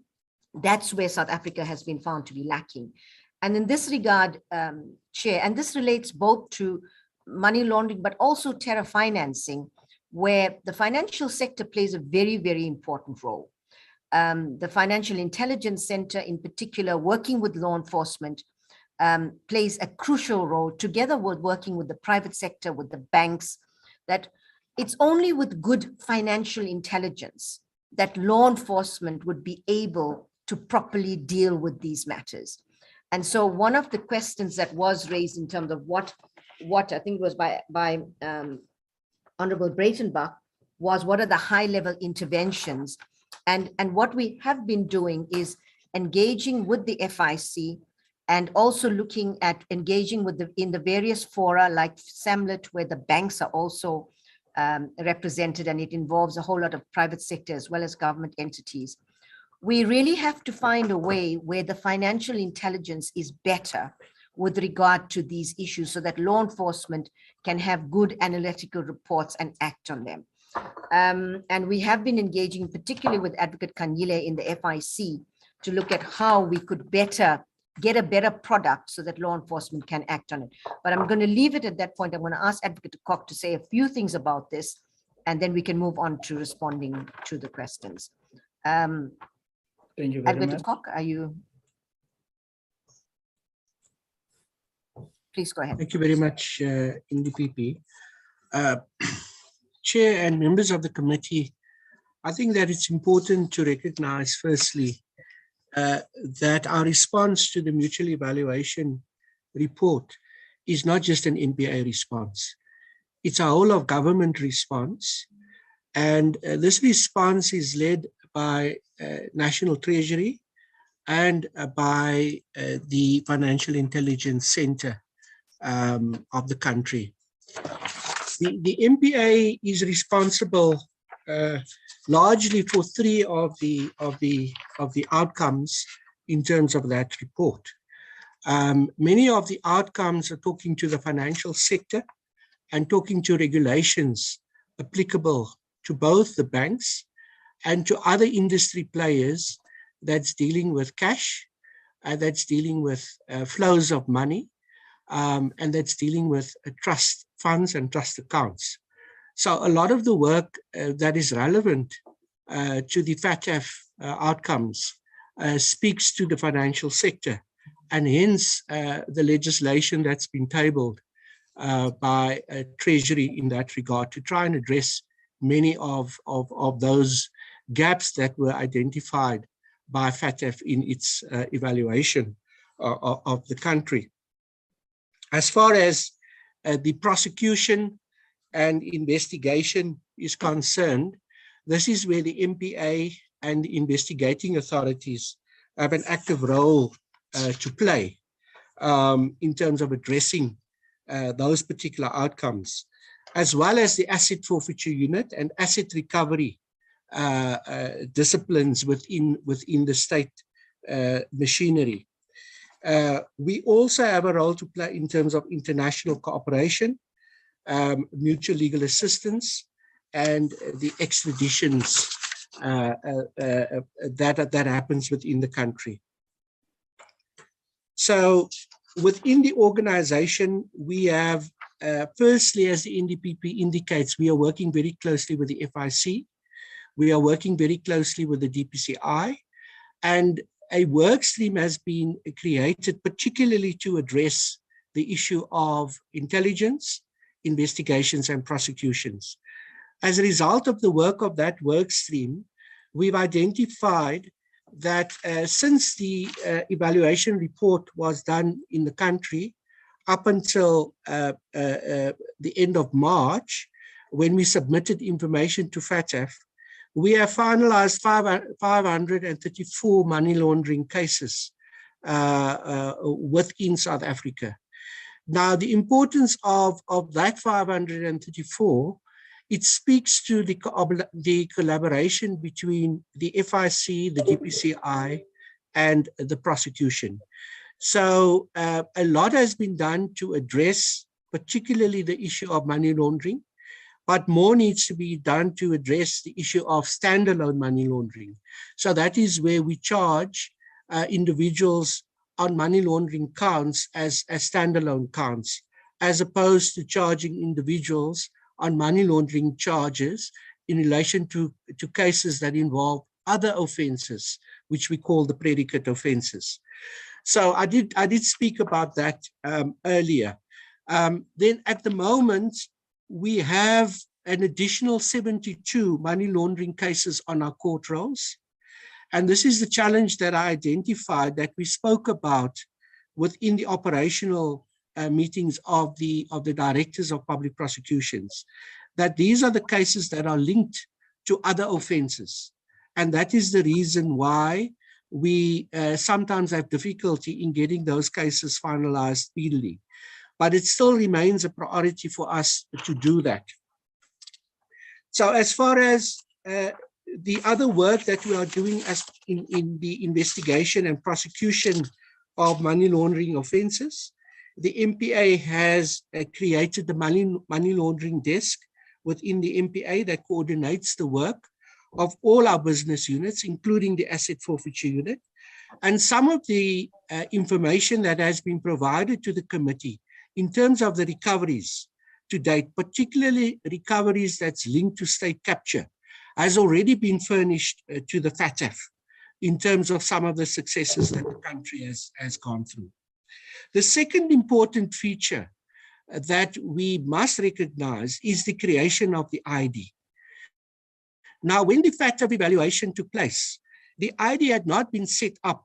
The ID was still in an early stage of being set up. And so what has happened since then is that there's been a significant amount of money and budget allocated in respect of the creation of the ID. And one of the main issues that was addressed in the FATF evaluation was our inability to deal with corruption, serious complex corruption, and the inability to deal with state capture. So I think that in the interim, we have submitted to FATF as part of the response of the country that the ID has done significant work in terms of taking that forward, and cases have been forwarded to the FATF to demonstrate actual work that's been done in this terrain. So the evaluation hub is sitting within the FIC, and on a quarterly basis, the directors of our various departments, the directors general, are meeting in the interdepartmental committee.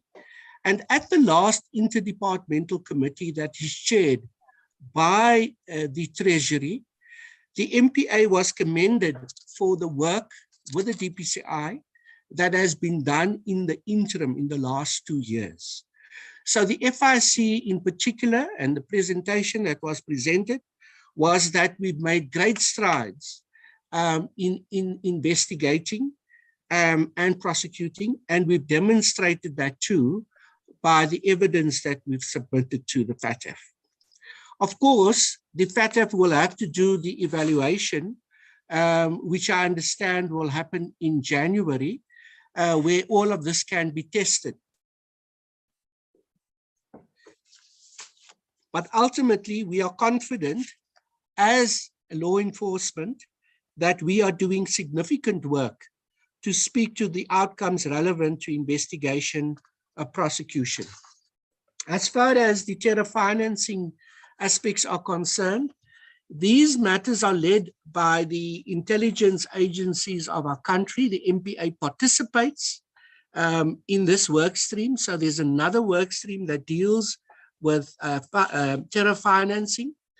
And we have had significant convictions since the last FATF evaluation. The one was the state versus B Tulsi, and another, the twin brothers and South African citizens that were charged with 12 counts relating to the contravention of South Africa's primary counter-terrorism legislation, the so-called Poctadara Act. This was specifically in relation to a conspiracy to carry out terrorist activities in South Africa and an attempt to leave South Africa to join a terrorist entity named the Islamic State of Iraq and Levant in Syria. These accused were convicted. The other important matter that we have subsequently also obtained a conviction is the state versus H.J. Knudsen. Knudsen was a retired pastor and former South African National Defence Force member, who was planning terrorist activities and a coup d'etat between December 2018 and 2019. Knudsen, the general of the right-wing group called the Crusaders, was accused of planning an insurrection and the genocide of South African citizens, particularly Black South African citizens. More than 2 years after his arrest, his trial started on the 28th of April, 2022. Hefty sentences were handed down, and he was given 2 life sentences of imprisonment for terrorism-related charges. There is another significant matter which we believe also will help us in the new evaluation. And this was an application by the United States of America for assistance in relation to the so-called Black Axe scam, an internet dating scam. These suspects were arrested in Cape Town on the 19th of October 2021. The US Secret Service were investigating this matter, and we ensured the successful extradition in relation to this particular matter. The amounts involved in this particular scam that speaks to money laundering is 1.2 million euro. Internationally, they are looking at 75 suspects, 49 properties, and that Interpol notices have been issued in relation to at least 7 accused. So these kind of incidents, and the reason why I highlight this is because this is what the FATF evaluators would want to see. They would want to see how we cooperate with our international counterparts, what measures we are putting in place in order to deal with it, and what case studies we can present to them to demonstrate the work that we do. So I highlight these 3 as important ones in relation to those areas that the members have been asking us about. So as we speak, I think that we have recognized, and FATF has just concluded a plenary session in France. The MPA participated in that plenary with other colleagues from the Reserve Bank, from Treasury, from the Financial Conduct Authority, and from other South African institutions. It is clear to us from our evaluation of where we are at the moment that our country is in a much better position now than what we were in 2019. Firstly, we are much better organized as a country to respond to the issues that were identified as gaps within our financial system. Secondly, we have developed legislation that hopefully will be passed before the next evaluation happens. And thirdly, we have reorganized our law enforcement agencies to cooperate better with each other. And we depend on the Financial Intelligence Center to give us better quality reports that provides an analysis and that will help law enforcement to investigate those matters. And then fourthly, I think that the Zondo Commission and the fact that the country and the president appointed Judge Zondo to look at the question of corruption in our country, what went wrong. That work has been completed. That was not completed at the time that the FATF did the evaluation. And then besides that, we now have a comprehensive response that the president will table in Parliament that will indicate the steps the country is taking to address corruption in particular. But I think a lot of the initiatives that we've identified broadly within the scope of that work also speaks to some of the issues that were identified by FATF as part of deficiencies within our system. So I think if we look holistically at the progress that we have made, we've made significant progress in terms of that. Whether or not we are going to be grey-listed will depend on the evaluators and the way in which the evaluators receive the information and the case studies that we present to them. But we are confident that in the manner in which we are organizing ourselves now, we will be able to put up a good case to the evaluators when they meet with us in January. So Chairperson, I'd like to end on that note. This is a very complex area and a very technical area of the work. To address this adequately, one can provide written responses on all of the IOs, because that's the way we should do it. But I've tried to just highlight some of the key initiatives that the MPA is currently busy with. So thank you very much, NDPP. Thank you, Chair. Thank you, Advocate de Kock. Chair, if we may proceed now to deal with the specific questions. Thank Yes, you. you may Advocate de Kock, you may proceed first, please.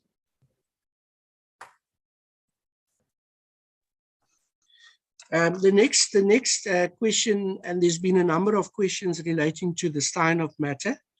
I think that we would like to address that one immediately as well. Just to say to the chair and to the committee that as far as the Steinhoff case is concerned, the MPA and the DPCI have put a great effort into trying to get this matter to the state of readiness required for the purposes of a criminal prosecution. Our organizations have left no stone unturned in addressing this, and at the high level, at the national level, we also meet to receive reports from the prosecution team. So I want to reassure the members of this committee that Steinhoff is getting all the necessary attention that he deserves, and that soon we will see the results of that.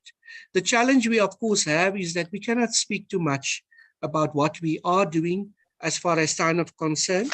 I will highlight some of the issues that we are busy with. But again, members of the committee, I just say that we cannot delve into too much information regarding the particular case. Prosecutors are now focused on ensuring that the required evidence that is necessary to support a successful prosecution of the envisaged preferred charges are being secured. A number of outstanding witness statements are being dealt with. We are assisting the investigators to compile further evidence in this regard. There are a number of outstanding chain evidence that still needs to be gathered. And then there's the completion of outstanding mutual legal assistance requests from foreign jurisdictions that we also need to finalize. As far as the PwC auditor's report, we have received updated reports from the PwC, but just an indication of the complexity involved in this particular matter. The PwC report has not been finalized as we speak. The prosecutors have engaged with the PwC in terms of its audit and its audit findings. And there is some interaction still that is required in terms of the PwC report. As of to date, 329 statements have been filed in the case docket, including affidavits from the various Steinhoff investors, the CIPC registration documents of companies incorporated, and various other documents that had to be sourced from the stock exchange and from the external auditors of Steinhoff. There is still much work to be done in terms of the mutual legal assistance application. 2 requests for mutual legal assistance have already been submitted to 2 European countries. I will not name the 2 European countries, and that there are still outstanding mutual legal assistance requests that are expected from 7 countries in which we urgently need to obtain information from them. We are also looking at certain people acting as 2 or 4 witnesses in this particular matter, and consultations are happening as we speak in relation to that. The prosecution team has also engaged the assistance of the private sector to support the work of the prosecution and investigation team, and we are awaiting a particular report from experts that have been assigned to assist the prosecution team with this matter. A draft indictment has been prepared, although the final decision as to who will be charged, how many accused will be in this particular matter, and the final indictment will still have to be finalized. The asset forfeiture unit is involved in terms of the work of the AFU in this matter and are working closely with the investigators and the prosecutors that have been assigned to the case. So overall, we have said to the team that we need to move this case along as speedily as possible. One of the initiatives that we have recently decided upon is that this team will be located together so that they can work with each other on a daily basis. And premises have been identified in Gauteng for that purpose, to ensure that this team can do everything in its power to move along. We are also in consultation with the German authorities to see what additional support we can get from the German authorities to deal with our case, particularly those citizens of Germany that we are interacting with. And there are one or two people that are critical to this investigation that we are interacting with. So to come to the issue of the DPCI, we did have 2 recent meetings with the DPCI. The one was over the weekend, and the DPCI has confirmed that as far as they are concerned, they are on exactly the same page as the prosecutors in this matter. The question was particularly raised with them whether there's any disagreement in terms of the approach that has been followed, and we've received confirmation from our DPCI colleagues that there's no disagreement to that effect. Our understanding was that previously there was an issue raised where there was a suggestion that there could be a prosecution on a share trading issue, and that had been raised some more than a year ago. But subsequent to that, the tribunal that was seized with that particular matter ruled that that share trading issue was not, in fact, the Financial Conduct Authority's decision in relation to the share trading issue was overturned by the tribunal. So that is the only thing that we could think of that potentially could have been prosecuted. But as we speak, the DPCI and the prosecutors are in alignment in terms of where we are with the matter. And the teams are working very hard to ensure that this case is brought to court within the shortest possible time.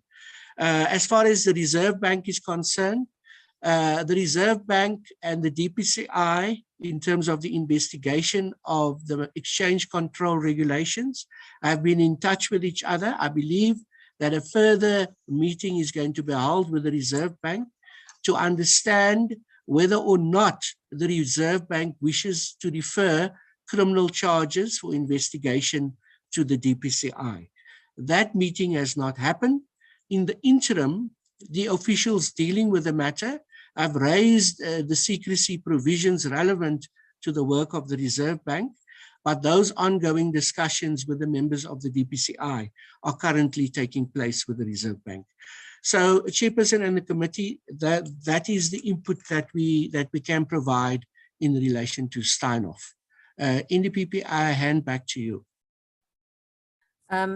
Sorry, Advocate de Kock, if you could deal with all of the questions, or do you want a few minutes whilst one of your colleagues takes some questions, and so that you can get your thoughts together? You've dealt. So if you can ask Advocate Rabaji to deal with I think there was 1 or 2 questions regarding asset recovery, and then perhaps I'll come to Advocate du Plessis to deal with some of the matters that fall under his scope of work, and then come back to you, Advocate de Kock.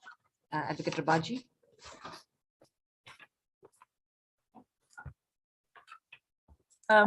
Thank you for the question. I think the question came from Honorable Member Nivold Drachen regarding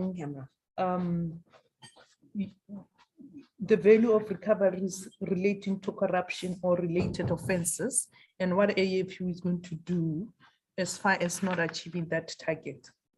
Now, a lot of interventions have already occurred. As I said, we have got over 25 DPCI investigators co-locating with AFU. We did say that that's a game changer.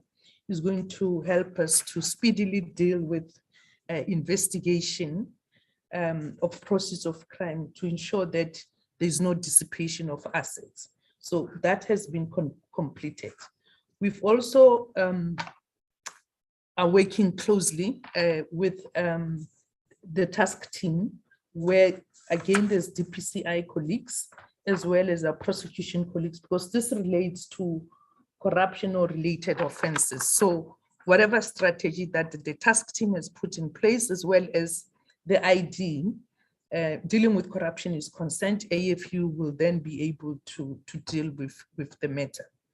And then there was a question from the chairperson relating to out of the 26 recommendations made by the Zondo Commission reports, how many have we dealt with? And I think the chairperson said we must submit a response in writing indicating the case numbers, but we've dealt with well over 13 matters out of the 26. So that response will be forwarded in writing. Thank you.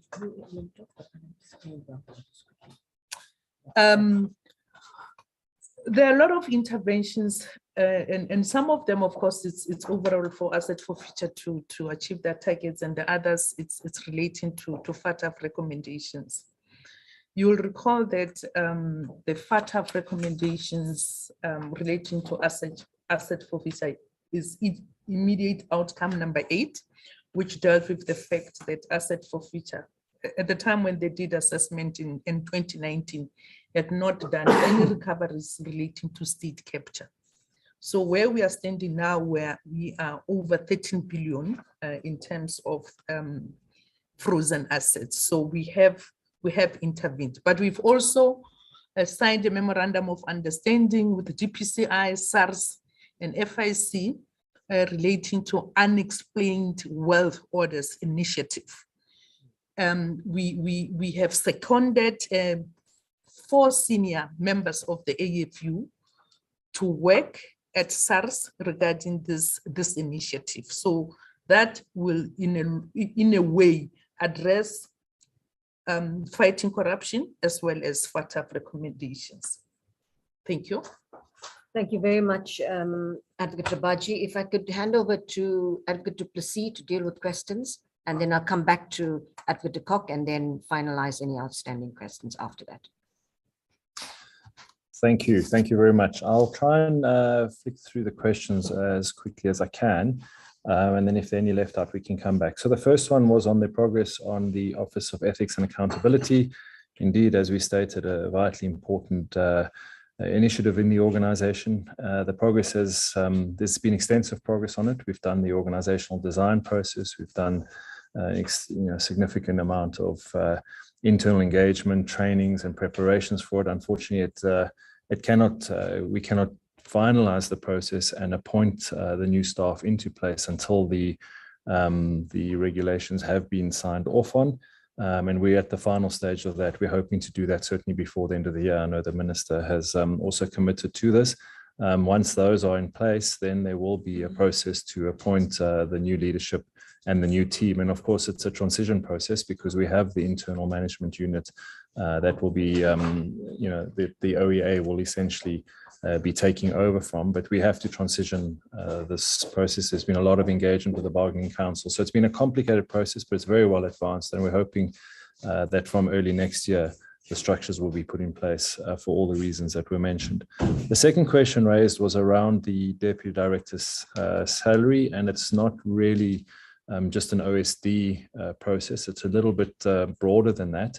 And we're fully aware of how demoralizing this issue is. And we've been working on it for a very long time. And as you say, there's ongoing litigation that's happening in this matter. So there are a number of moving parts, but what we've done is we've engaged with our counterparts in DPSA. We have their concurrence for the proposal that we've made for a new salary dispensation for these affected colleagues. And these are Deputy Directors of Public Prosecutions and certain Chief Prosecutors.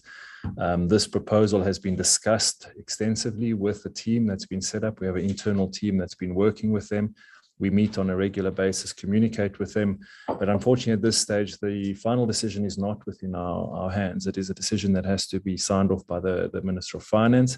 And we have been engaging, as I say, with the various counterparts. We have concurrence from DPSA. We are now engaging with the DG of Finance and with the Minister. And our Minister is also very supportive. So that's the next step, is to take the final proposal we now have back to National Treasury. And obviously that's happening in the context of a very complicated wage negotiation and broader discussions around the issue of the OSD, if you like, and the LP10. So it is a complicated situation, but we do feel that we've made progress on it. And I think the the perception that was created that nothing's been done about that is not the correct one. In fact, it's been a major priority for us, and it unfortunately does involve sign-off from other departments, which I've explained.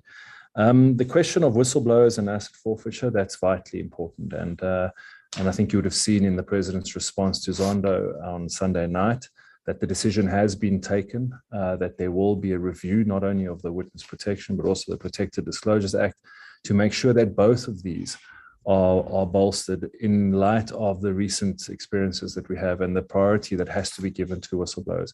There's an engagement, of course, with civil society actors on this, and we're part of that team that's working on that legislative reform. There does need to be a decision taken as to the final placement of the Witness Protection Unit. As you know, it's currently based within the NPA. Under the Act, it theoretically should be within the Department of Justice. That discussion is ongoing, and I think once the amendments to the legislation are made, we'll be in a better position to decide. But at the moment, witness protection is still being managed by the NPA. We still have 100% performance achievement in that space. But the issue of witness protection, although at the moment it sits outside the NPA's mandate for reasons you know well, it is something we speak about regularly, and we know how important this is. It's not just about protecting our witnesses. We have to move the process forward on witness protection, and that will on whistleblower protection, and that will involve not just government responses, but of course also the engagement with the private sector. I'm going to move on to, I'll ask Andrea, who will come in on the digital lab question after me. The other question that I'll pick up on was the people with disability and youth, and that's also a vitally important question.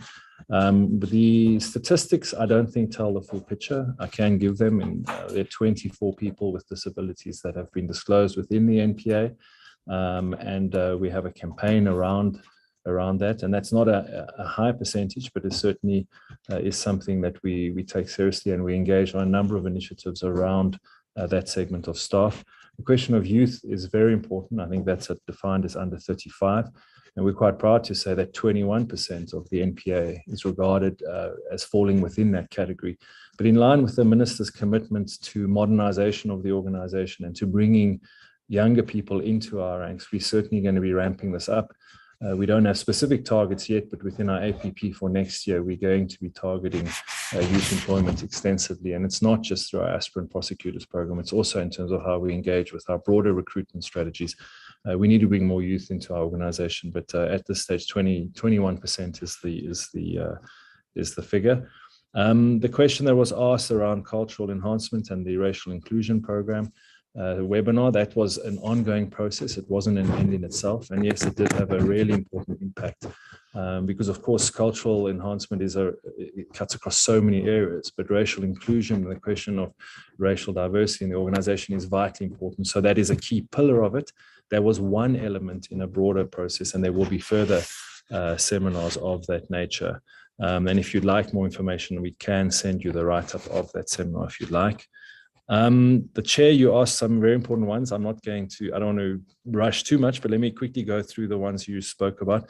The question of space and innovation around hot desking. I think one of the things that COVID did show us is that we need to do more in this regard.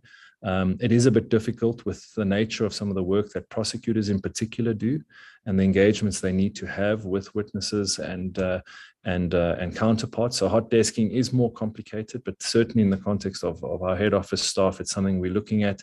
We're looking at major innovations in terms of how we use our space so we save on budgets. I'm referring to the head office. I'm referring to the head office. Are you referring to the head office? Thank you, Chair. Okay, so in the head office, yeah, we also are looking into that process. We're also at the moment looking at the future of the building that we're in terms of expanding the building or discussions that we're having with the Department of Justice on that. As you know, the owner of our building is in business rescue, so there are some complications in terms of how much we can engage with them on it. But what we are doing is making sure that all staff have a space to work, and hot desking is one of the options that we are exploring and taking lessons from the COVID era. The permanent structure of the ID, of course, that's a highly pertinent question in light of what happened on Sunday night. As you would have seen from our press statement, this is a really big game changer for the NPA. It's something we've been working hard on for some time. And so the announcement by the president, of course, is a key step, but legislation will need to be amended. As you know, Section 7 of the NPA Act needs to be amended, as well as it's not just about the permanence, it's also about the expanded powers, particularly amending Section 30 of the NPA Act. But we did report to this committee that last year we took the decision in the hope that this was going to happen, but also in the knowledge that corruption was going to take a long time to deal with. We did create the ID as a permanent structure through our own organizational design processes. So we've got a bit of a head start on that. The adverts have gone out. There've been, I think, over 80 positions that have been advertised. These positions are part of this move towards permanence, and we're in the process of filling them.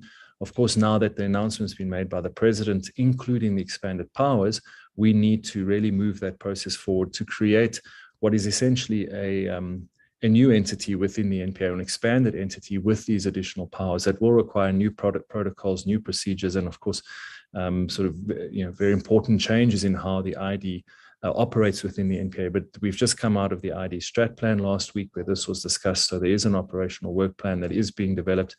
Our intention, of course, is as soon as the legislation is amended, and I know the minister's committed to that process, to expediting it. I think Honourable Swart said, what can this committee do? It would be really good to expedite that process, particularly the amendments of Section 7 and Section 30 of the NPA Act, so that we can move ahead full steam with the permanent and expanded ID process. But as I say, we haven't waited for this moment. We've been working on it for some time. The question on sorry, I'm just my own handwriting is terrible. The German funding. Chair, no, the NPA has engaged with Germany on lots of different levels. At an operational level, as Advocate de Kock mentioned, we've also gone on a number of exchange visits and study tours over the years.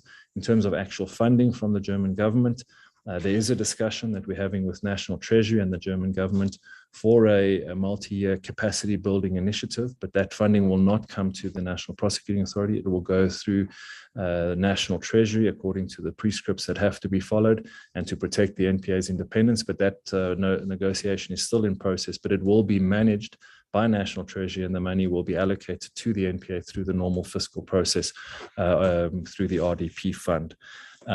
This is reported in our annual report and will continue to be so moving forward. The second last question, quickly, Chair, you asked on the aspirant prosecutors program, vitally important question in terms of all the initiatives we have to bring the right people into the organization. There is an in-depth negotiation and process underway to amend the Legal Practice Act and the associated amendments that are required to the NPA Act. We cannot look at an accreditation of the aspirant prosecutors program before the LPC until that amendment, those amendments happen. And there are many of those amendments that are going to give a higher status to prosecutors within the legal profession, largely through amendments that we're proposing to the NPA Act, but of course also some amendments to the Legal Practice Act, and then obviously an in-depth engagement with the LPC to make sure that level of status of prosecutors, including our aspirants, is elevated, including through the recognition or the accreditation of the aspirants through the LPC. The last question the Chair asked, which is a difficult one to answer, 99% expenditure against 71% performance. I could do what I suppose government departments do, is blame it on the performance indicators and say that perhaps we set them too high. But I think it is perhaps a difficult comparison to make because we don't work in a scientific space where 100% means 100%. I think Advocate de Kock made the point that 71% compliance with our performance indicators at this level is tracking historical trends of the NPA and certainly is an improvement on previous years. It also tracks international trends, but I think it does call into question the larger issue around our performance indicators and whether or not they are 100% useful in terms of the broader questions we should be asking ourselves. Are we making South Africans safer? Are we a better investment climate? So perhaps, Chair, you've sparked an important discussion as to whether or not those indicators are the right ones. But let me stop there. Thank you. Thank you very much, Advocate du Plessis. Advocate de Kock, are you ready? to deal with Yes, any related issues? thank you very much. Thank you very much. You're NDP. still muted? No, And I'm after not- that, Andrea, Advocate Johnson can deal with the digital lab issue, and then Advocate Mokhatla has one issue. Please go ahead, Advocate Kok. Thank you very much, NDP. Thank you, Chair. There was a question relating to the SCCU cases. And this question raised the statement we made that only 10% of our cases are finalized within 9 months in our various SCCUs. So the question was, what other concrete initiatives are being planned? Well, this is work in progress. As we know, we established 18 more SCCUs throughout the country. I think it's important and it's very significant to note that before our SCCUs were only in the largest centers in the country. Since we started this initiative last year, we now have SCCUs represented in all the provinces in our country. That's significant. And we have gone on an evaluation of the actual court rolls to understand where the greatest demand is, and hence the initiative to increase SCCUs at those centers where additional SCCUs are required. So that is the first one. The second one is that we've reviewed the manner in which we enroll cases within our SCCUs. There was a period in our history in the prosecution that our SCCU colleagues were given numbers, targets to achieve. We've moved away from that completely, where we have now said that we want to make impact and we want to prosecute complex, truly complex and serious commercial and corruption work. So there's a general shift. But of course, the court rolls are congested, and that remains our challenge.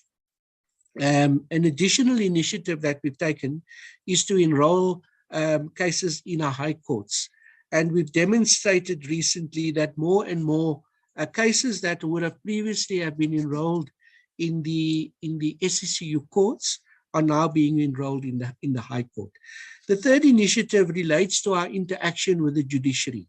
Now, the judiciary is responsible to case manage our cases on our court rolls. And of course, that is an onerous responsibility because the court has to weigh up all the competing rights of the accused and the state, particularly in criminal matters, in dealing with matters. And so we're competing for time, we're competing for resources on our court rolls, and there is a massive challenge with our court rolls being overcrowded. So we have engaged, as I've indicated earlier, with the National Efficiency Committee of the Chief Justice. This committee has been resuscitated by the Chief Justice. 2 meetings have been held recently. And one of the things that we will look at is how better to manage cases through the courts into the future. But I emphasize again that the finalization of court work is going to be as a result of both the active participation of the lawyers for accused persons and for the prosecutors who represent the state. This is not a one-sided issue. And so as an example, when lawyers are bringing thousands and thousands of interlocutory applications to delay cases on our court rolls, we need to think about that. We need to think about what is it doing to the system when cases cannot move, when on a regular basis, lawyers are bringing all sorts of applications to delay the progress of cases on our court rolls. And I say that unequivocally, that in many instances, these applications are being brought to delay cases from progressing on our court rolls. So the MPA has briefed senior counsel to also look at how to deal with this question of delays that arise because of various interlocutory applications that are brought, in particular in relation to complex commercial and complex corruption cases.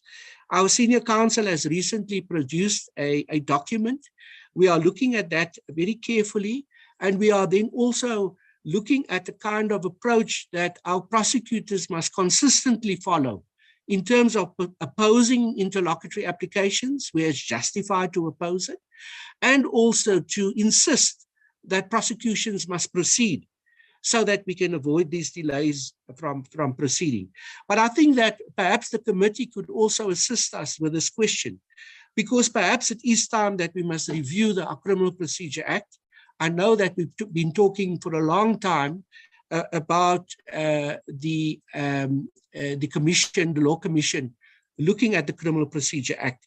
But I think that we need to perhaps consider, are there other measures that we need to introduce in order to speed up the process of cases on our court rolls. But just finally, the Chief Justice has indicated to the MPA and to the National Director that in order for us to deal specifically with the question of commercial and corruption matters, we must engage with the judge presidents of each of our divisions. And we've already issued a directive to all our DPPs to do that. So I think that we're going to try and do this on a more case-specific basis. We will look at the cases that will give us the greatest impact, try to advance those cases on our court rolls as best we can, in collaboration with the legal profession, and of course, ultimately, under the direction of the court itself. The MPA remains a participant in the criminal justice system. We are not in control of the way in which cases are finalized on our court rolls. As far as the issue relating, there was a question relating to the number of government officials convicted of corruption. The target has not been met in this regard. It also speaks to the way in which the MPA sometimes sets its targets. We will review that in the upcoming strategic review of the MPA in November. But just to mention that if we go to slide 11, you will notice that there was in fact an increase of 51% on the number of government officials that were convicted. I think that demonstrates that a lot of work is going into that specific area. And 44 more officials were convicted during the reporting period. The other significant issue to recognize here is this was also linked previously to the work of the SCCU, where the target was set according to numbers of people convicted. We have since changed the focus of the work of the SCCU to deal with more highly complex work. And this is also impacted on the number of ordinary corruption matters involving government officials that are being brought. We want to really make a case in terms of the broader corruption work and the broader complex commercial work. And so we will review this as well as part of the process of review within the MPA. The last aspect that I wanted to touch on was the question of organized crime. As far as organized crime is concerned, here we are in partnership with the police. The police are mandated to investigate organized crime and to ensure that that cases are brought to the prosecution for prosecution. Now, the first important initiative that we are currently strengthening with the police, and in particular the DPCI, is our ability to work collaboratively with each other. We've identified that there is no holistic organized crime strategy that has been crafted. And we have recognized as the MPA that it's time that we ensure that that holistic organized crime strategy is crafted. What we do have, we have various strategies to deal with specific aspects of organized crime. So we have, for example, a gang strategy dealing particularly with gangs. We've got strategies dealing with rail theft, non-ferrous metal thefts. We've got strategies dealing with Eskom and the challenges in relation to Eskom, etc. But we don't have an overarching strategy to deal with organized crime in particular. And we feel that in the light of the Global Initiative report, which was presented to the MPA management team not so long ago, about 2 or 3 weeks ago, one of the key points that came out of that discussion was that we will engage our police counterparts to develop this in consultation with some of the external experts in this field. And we will then drive urgently to ensure that we can develop a coordinated organized crime strategy for the country. In the interim, at an operational level, we do our best to focus on specific crime types, like the one dealing with essential infrastructure. We also have another initiative looking at ESCOM, where we are now looking at all the cases that have been referred for investigation, so that we can double up and ensure that those investigations can be finalized as speedily as possible and bring perpetrators to court. So there's various initiatives that we're dealing specifically with specific offenses, but the idea must be that we need to look at it holistically and see that how do we bring down the ability of organized crime to feature within our country and to take root within our country. So all of that is interrelated. NDPP, I'm not sure if there are, I think there's one question relating to the bail of a person. I'm not sure of the details of this particular question. I think we'll have to give a written response after we obtain the information from the relevant Director of Public Prosecution. So with the permission of yourself and the chairperson, if we can give a written response to that particular question. And there was a question, I think the last one related to the murders, the 3,600 murders that we flighted.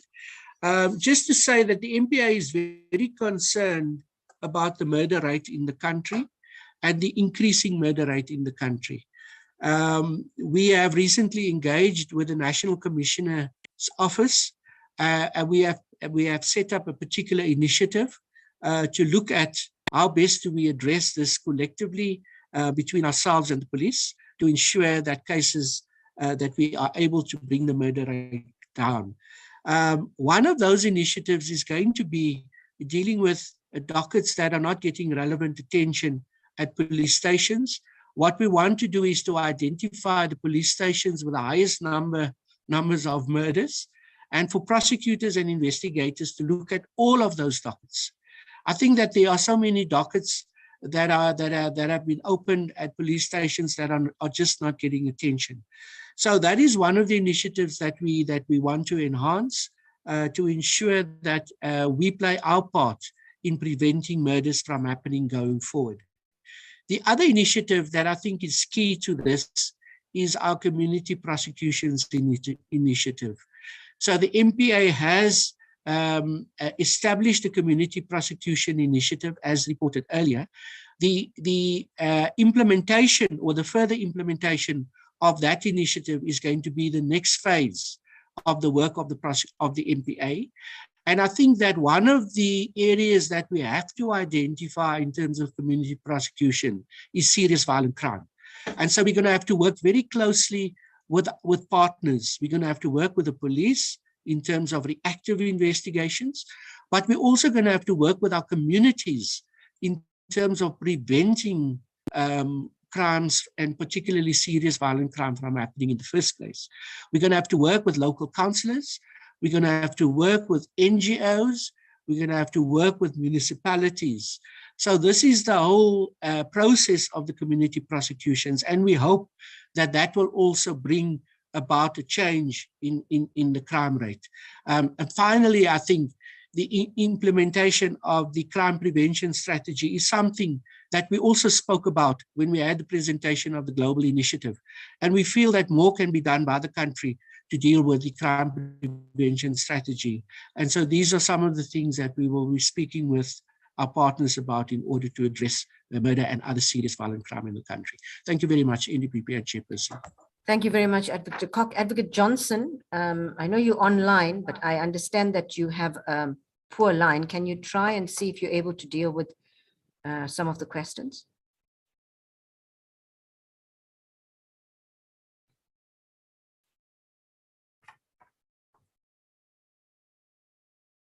I'm not hearing Advocate Johnson. Okay, whilst we try to connect Chair, whilst we're trying to connect, we will take one other question relating to the state attorney, and then we'll come back to the ID issues. Advocate Mokhatla will deal with those issues, Chair.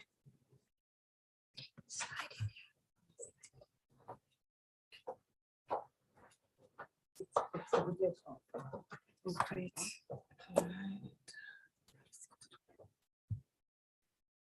Okay. Good afternoon, members, Chairperson. Thank you, NDPP. I will deal with the question from Honorable Swart regarding the relationship with the state attorneys and the increase in the default judgments. I would start by saying that it's not only an NPA problem, it's an issue that all government departments have. But since you've asked the question, I will answer it. I would say that I would have said that I have a lawyer in the state attorney. That question should be answered by the Solicitor General, but I will answer it. And also because we really want to be independent, and in the near future, you will be doing our own matters. And so NPA has done this in order to address those issues that have been raised. The first one, I would say that the NPA has reached out to the Solicitor General to ask of the Solicitor General to increase the capacity within the state attorney's offices in order to at least dedicate certain members or officials of the state attorneys to deal with NPA matters, because we are representing about 60% of the matters that the state attorney is dealing with countrywide. So in that regard, an MOU was signed between the NDPP and the NPA and the Solicitor General, which enjoys the backing and the support of the minister. So the MOU speaks about increasing that capacity by increasing the establishment of the state attorneys countrywide, and those people will then in turn be placed in the DPP's offices to service the NPA in the regions in real time. Internally, what we have done is to go through a work study which has been approved, and out of that work study, we have identified that we need to increase the capacity of the Legal Affairs Division. People will be placed in the regions. We're looking at 35 more personnel to be placed in the regions. And in doing so, the further processes will then unfold, which include the decentralization of the services that have been offered at VGM office. They will now be afforded, provided at regional level under the leadership of the DPP's offices, and the head office will then deal with the matters that are only relating to head office and certain specialized divisions. Over and above that, the ID and the AFU requires highly skilled attorneys and professionals to deal with their matters. So in that regard, we have asked of the Solicitor General to give us some of his delegations so that some of the NPA officials would be able to provide the ID and the AFU with the state attorney services. We are proud to say that in the meeting of last week between the SG, the NDPP and the minister, that an agreement was then clinched, and we are hoping that we will be getting those delegations probably this week, if not late. I'm hoping that it's on its way coming to us. I'm also proud to indicate that the added funding that has been provided to NPA has afforded us an opportunity to go through a tender process, which has been finalized, and now the supply chain has gone out to a market to look for a digitized system, which will enable us to be able to link up the NPA processes and programs with that of the state attorney to avoid duplications of matters, to avoid certain matters being lost through the cracks. And I'm also proud to mention that the MOU that the NPA has signed recently with the Business Leadership South Africa has afforded us an opportunity to get an expert who's going to look at, who's already looking at our processes and ensuring that it's one of the big firms. I don't know if I should mention the name. Let me not. The experts are already in our premises, and they are going through our processes to ensure that we can compete with the big guns out there. And we are anticipating that a lot of challenges are going to come out of the matters, the state capture matters and the corruption matters that are being dealt with. We anticipated the Stalingrad tactics, and we definitely need to have a hands-on state attorney. We need to have hands-on counsel who are going to deal with our matters. And maybe let me not go further, but I'd really like to tell South Africans that we are really doing our best to look at opportunities and ways to talk to our counterparts, our stakeholders, so that we can look at ways of getting proper counsel on board to assist us with our AFU and ID matters to deal with state capture matters. Thank you, NDPP. Thank you very much, Advocate Mokhatla. I think Advocate Johnson is connected now. Advocate Johnson, can you please take the floor? I know you're traveling, so hopefully you're able to deal with this. Thank you, NDPP. Honorable members. That is fine. Honorable members, Honorable Chair, NDPP and the leadership of the NPA, on a response to the question asked by the Honorable Swart, with regards the IT and the Zondo resources, we have already been in communication with Professor Mosala from the Zondo Commission. These engagements commenced in March of this year. Much work has been done in order to first understand what the database comprises of, both in terms of its hardware and software. And I must say, honorable members, it is quite an impressive piece of equipment, but there's a lot of upgrading to be done, both in terms of the hardware and software. The NPA is engaged in terms of all the IT specs and is in the process of procuring what it needs to set up its digital lab in the NPA premises in Silverton. We have also been able to onboard the staff that were at Zondo. These would in the main be those that access the data, do the data analysis, as well as the key person who was the only person who had the key access to all of the Zondo data. They are currently in the ID space, Honorable Chair, and in fact, we received confirmation yesterday that all their contracts, that is 14 of them, will be extended for a further period of 12 months. In addition, we are still in engagement with Professor Mosala, who engages the Office of the Minister of Justice to indicate that it might be best for the hardware, now that the Honorable Judge has presented his final reports, that all of the data, its data center, the database resort under the NPA, so that the ID has unrestricted access and is still, however, able to allow access to other law enforcement agencies and interested parties, albeit that same must be very controlled so that data is not compromised and or that there's no unauthorized access. NDPP, thank you. Honorable Chair and members, I thank you. Thank you very much, Advocate Johnson. Advocate Cock, there was a question relating to the lease of the VGM premises. If you can just, the month-to-month versus where we are with that and any financial implications. Is that question not directed to Advocate du Plessis?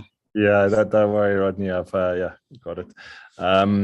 Okay, thanks, Honourable Chair. Yeah, that question on the lease, just so you know that we no longer on a month-to-month lease. That changed more than a year ago. We're now on another 5-year lease, and the reason why it was a month-to-month lease for so long was because of complicated negotiations with DPWI and Robosis to include the soft services in the current contract that we have.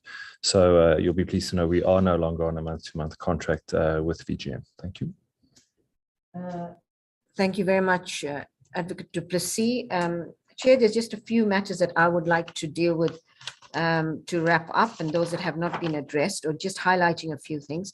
Chair, you asked the question about whether we have considered whether any staff members I hope I got your question right about contraventions of Section 32 of the NPA Act, which essentially deals with the requirement that NPA staff members must act independently and in good faith.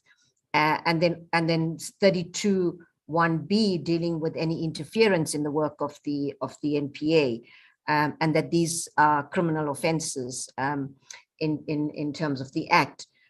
Chair, we will respond. I want to make sure we get all the correct information to Parliament. We will respond in writing to that, as well as one or two other questions that you raised regarding statistics. But on this particular issue, Chair, the committee has my and the EXCO's full commitment and we give the assurance that prosecutors who do not act in accordance with Section 32(1)(a) of the NPA Act will be dealt with in terms of either disciplinary processes or criminal prosecutions, as well as any interference with the work of the NPA. With regard to 32(1)(b), we are in accordance with the Rodriguez judgment. We have informed the minister that we will be appointing counsel to look at the all of the initiatives and efforts that the NPA is making to deal with the TRC matters and any possible interference in the work of the NPA. Chair, the other questions that you asked relating to statistics, we will respond to in writing. Chair, I just want to highlight, Advocate de Kock did cover the issue of organized crime quite comprehensively, but I want to make the point, Chair and honorable members, that in order to deal effectively with organized crime, you have to have a very effective crime intelligence capacity. There is no other way of dealing with effectively with organized crime if we do not have a highly efficient, uncompromised crime intelligence division acting with the highest standards of skills and integrity. If we deal with, we also got to look at levels of corruption within law enforcement, and how this affects the ability of law enforcement to deal with organized crime. You know, the global index for organized crime was referred to, and as Advocate de Kock said, we invited the authors of that that particular, well, the research, the entity that conducted the research, to come and present to us and our MANCO, and also to the JCPS Ministers' Retreat because of the importance. The point is that we will not be able to deal with organized crime effectively if we do not have, as I said, really good crime intelligence, if we do not have law enforcement capacities that are not compromised and that act with the highest standards of integrity. You know, even kidnappings are a sign of it's an organized crime phenomenon. And all of these, you know, I mean, the NPA is not sitting back as a passive passenger in this. We realize that we need to work closely, and that is why we've been engaging with external partners and also now with our colleagues in the SAPS to try to really become more focused in terms of how we deal with various types of organized crimes matters in a collaborative way. But at the end of the day, you know, we joined with the SAPS at the hip, and we do require all of the capacities, capabilities in the SAPS before we can deal with these issues in the way that we should. I don't think it's a good, it is a poor reflection of our country if it is regarded as a haven for organized criminals. So that's something, you know, a lot of work needs to go into that issue. The issue of holding seniors to account, we are aware, and there's also been, you know, media reports about one DPP and processes relating to a DPP, as well as certain senior members of the NPA. I want to say that these processes are at an advanced stage. There have been engagements with the staff members concerned, formal engagements. We've received responses. There have also been engagements unions, with legal representatives. We've received responses from staff members, and my understanding is that some of these matters have been set down for December and January. Anton, is that correct? Thank you, Chair. And just, sorry, yeah, December and January. On the issue of women getting support, I agree completely with Honorable Maseko Jele. You know, we are very, very serious about really empowering women in the NPA, particularly in senior leadership levels. And I'm really proud that we have got women, not simply because they're women, but because they are highly skilled, and that they come with high standards of integrity, and they are really, really, you know, experts in their field. And so I feel and we give them all the support, and we're also trying to empower women at the lower levels in the organization so that they can come through and take up leadership levels moving forward. Chair, on the issue of, I want to say to Honorable Maseko Jele that I was also quite astounded when I read in the media that the perpetrator, the one who's accused of killing the young 4-year-old child in the most brutal way, was out on bail with regard to another rape matter. And I've asked for a report on that, and once we receive it, we will send the report on to this committee. Chair, there's one other issue on the TCCs and the numbers. I'm going to just ask Advocate de Kock if he's got an update on that he can update this committee on very quickly before I deal with one or two remaining questions. Advocate de Kock, do you have those numbers on the TCCs? So the TCC number, Ipo, for this financial year is 62. And so we'll have an additional 2 TCCs added during this financial year. Thank you very much. Chair, I want to add that you know, the work that's currently being done under the new special director in the soccer unit, Advocate Bonnie Curry-Gamwell, has been absolutely astounding, and her team.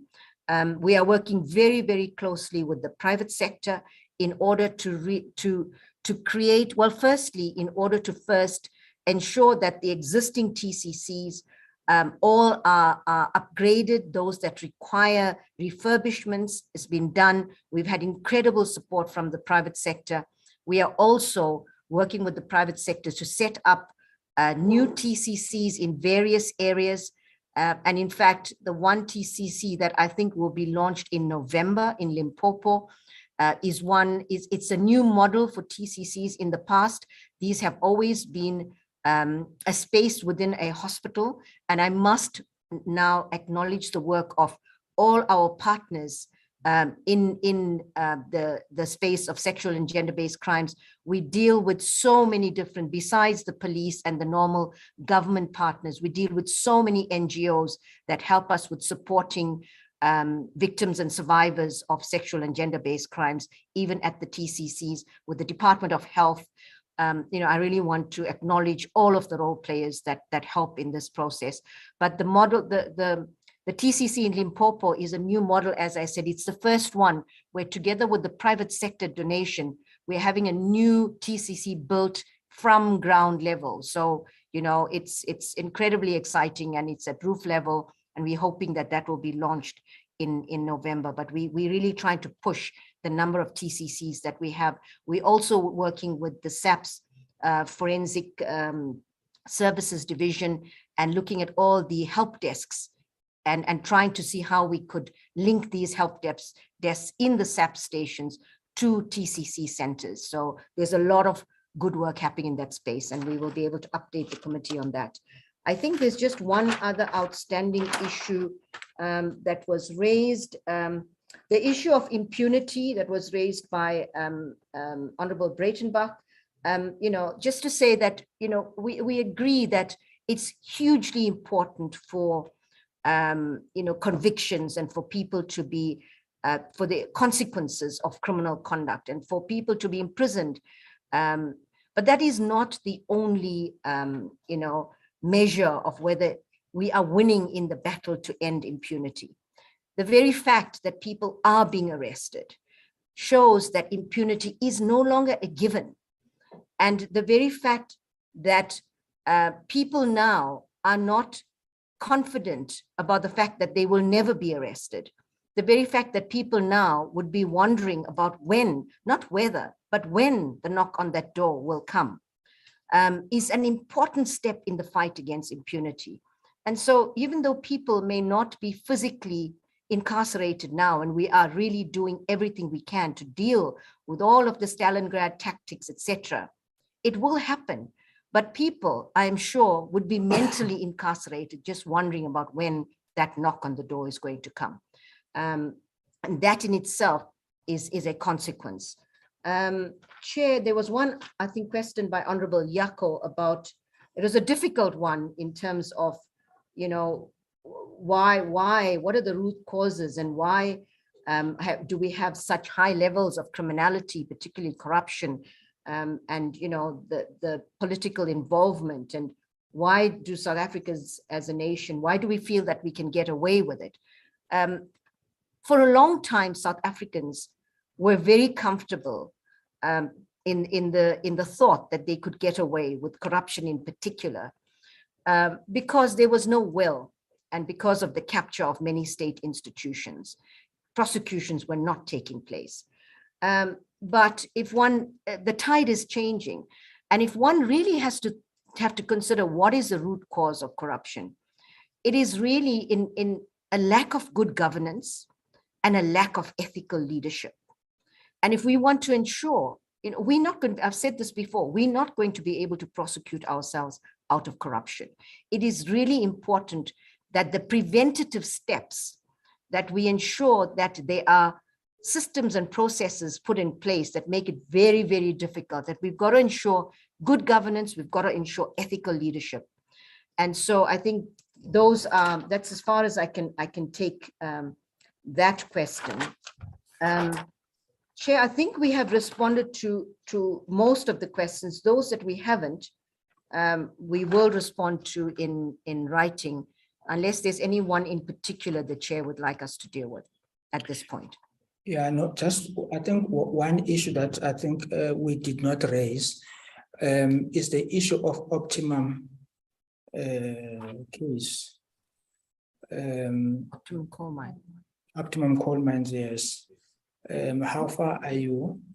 And there is a view, in fact, people, as some of them are really scared that they might lose their jobs, and what is being done to ensure that during the process, people do not lose jobs in their thousands. Thank you, Chair. I'll ask Advocate Rabaji Rastava to deal with, but just to advise committee members that we have been engaging with various stakeholders with regard to numerous issues, and Advocate Rabaji would be able to update the committee on that. Slide in and then just put the video on when we get there.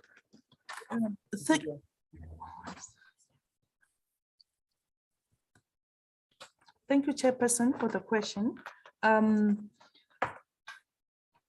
As previously advised, we have met with NUM representing the employees of the mine. We have met with the Steve Chwete, community members. We have met with other NGOs from the community. And when we argued the preservation application for the preservation application of the mine, by that time, NUM had intervened as a party to the proceedings, and both the NDPP and NUM filed a joint practice note, where we have emphasized in the joint practice note that if anything, we are trying to do the opposite of people losing their jobs. What we are trying to do is to get the mine forfeited to the state, and then it will be sold at market value, so that the other members of the community who lost their jobs, because there are people who were out of employment as soon as the mine was placed under business rescue in the hands of the Guptas in 2018. So we want to make sure that those people also get their jobs back. Thank you, Chairperson. Thank you very much. Thank you, Chair. Are there any other issues that the Chair would like us to deal with No, I at this don't. stage? No, I don't think so. No, thank you very much for the briefing. And also, I think I will be speaking on behalf of the committee to say, no, we are pleased with the improvements. It's a beginning of a long road, as Honorable Breitenbach has said. Our aim is to try and ensure that by end of our term, your performance against targets is 80%, which is supposed to be the standard. In fact, it's a standard set by the presidency. But we are really pleased that there is a movement, and from the report it's quite clear that there is still this long road that must be traveled. We thought that it would be important that we inform you that as a committee we took a decision, having listened to a lot of institutions reporting to the committee. You have issues that cut across, sometimes that affect, for instance, you have state attorney and NPA, you would have IR, information regulator, department.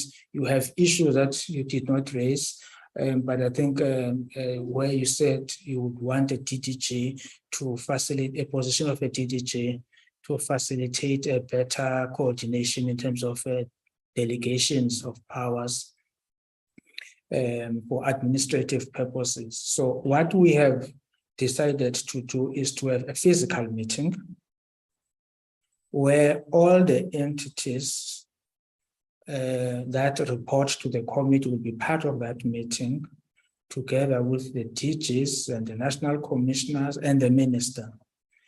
What we want is that each entity prepares for that meeting as to what are the issues that they would want an agent resolution to them as a matter of urgency. This is what we would want to leave behind, as most of these admin issues, and some of them are complex, but we would want to deal with them once and for all. So we would call that meeting, it would be in Pretoria, I think. Yes, it would be in Pretoria, where all of us would be under one roof. We would also, from the responses that we have received, from the questions and the responses that we have received, is to have quarterly meetings. And in those quarterly meetings, we will ensure that we do not meet during the time when the House is sitting. We should have, because we are trying to narrow the issues, we have outstanding matters with yourselves and SIU and the Hawks. We've got outstanding matters with yourself with respect to the TRC cases. So we would want those quarterly meetings to be consolidated so that you don't have to come many times to report to the committee. We try to consolidate them. But also from the responses, there are other issues that we think that they need more time for us to engage with yourselves. But we are, from the report that you have given us on the grey listing matter, it makes us to be cautiously optimistic that some work has been done. But something that does not affect you, we are generally concerned with the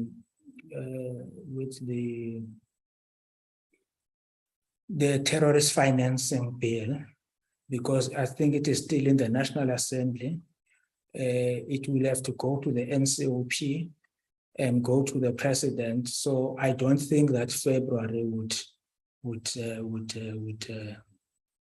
meet that target of as a country.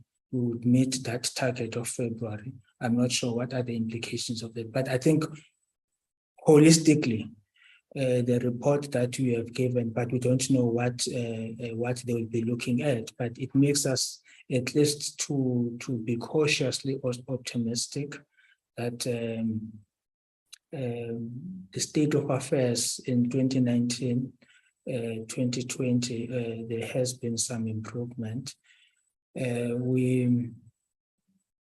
But Honorable Swartz did raise an issue that some of the things, I think part of the evaluation happened in 2020, not in 2019. It was one in 2019, one in 2020. But I think let's keep our fingers crossed that we would not be grey-listed. And if we do, let's ensure like Mauritius that we are able to come back much quicker and not take more than 24 months. So we need to, maybe it's something that as Parliament, we might need to try and get a coordinated briefing as to what is being done, what is going to be done. And even if we are not grey-listed, but that will not be the only and the last evaluation.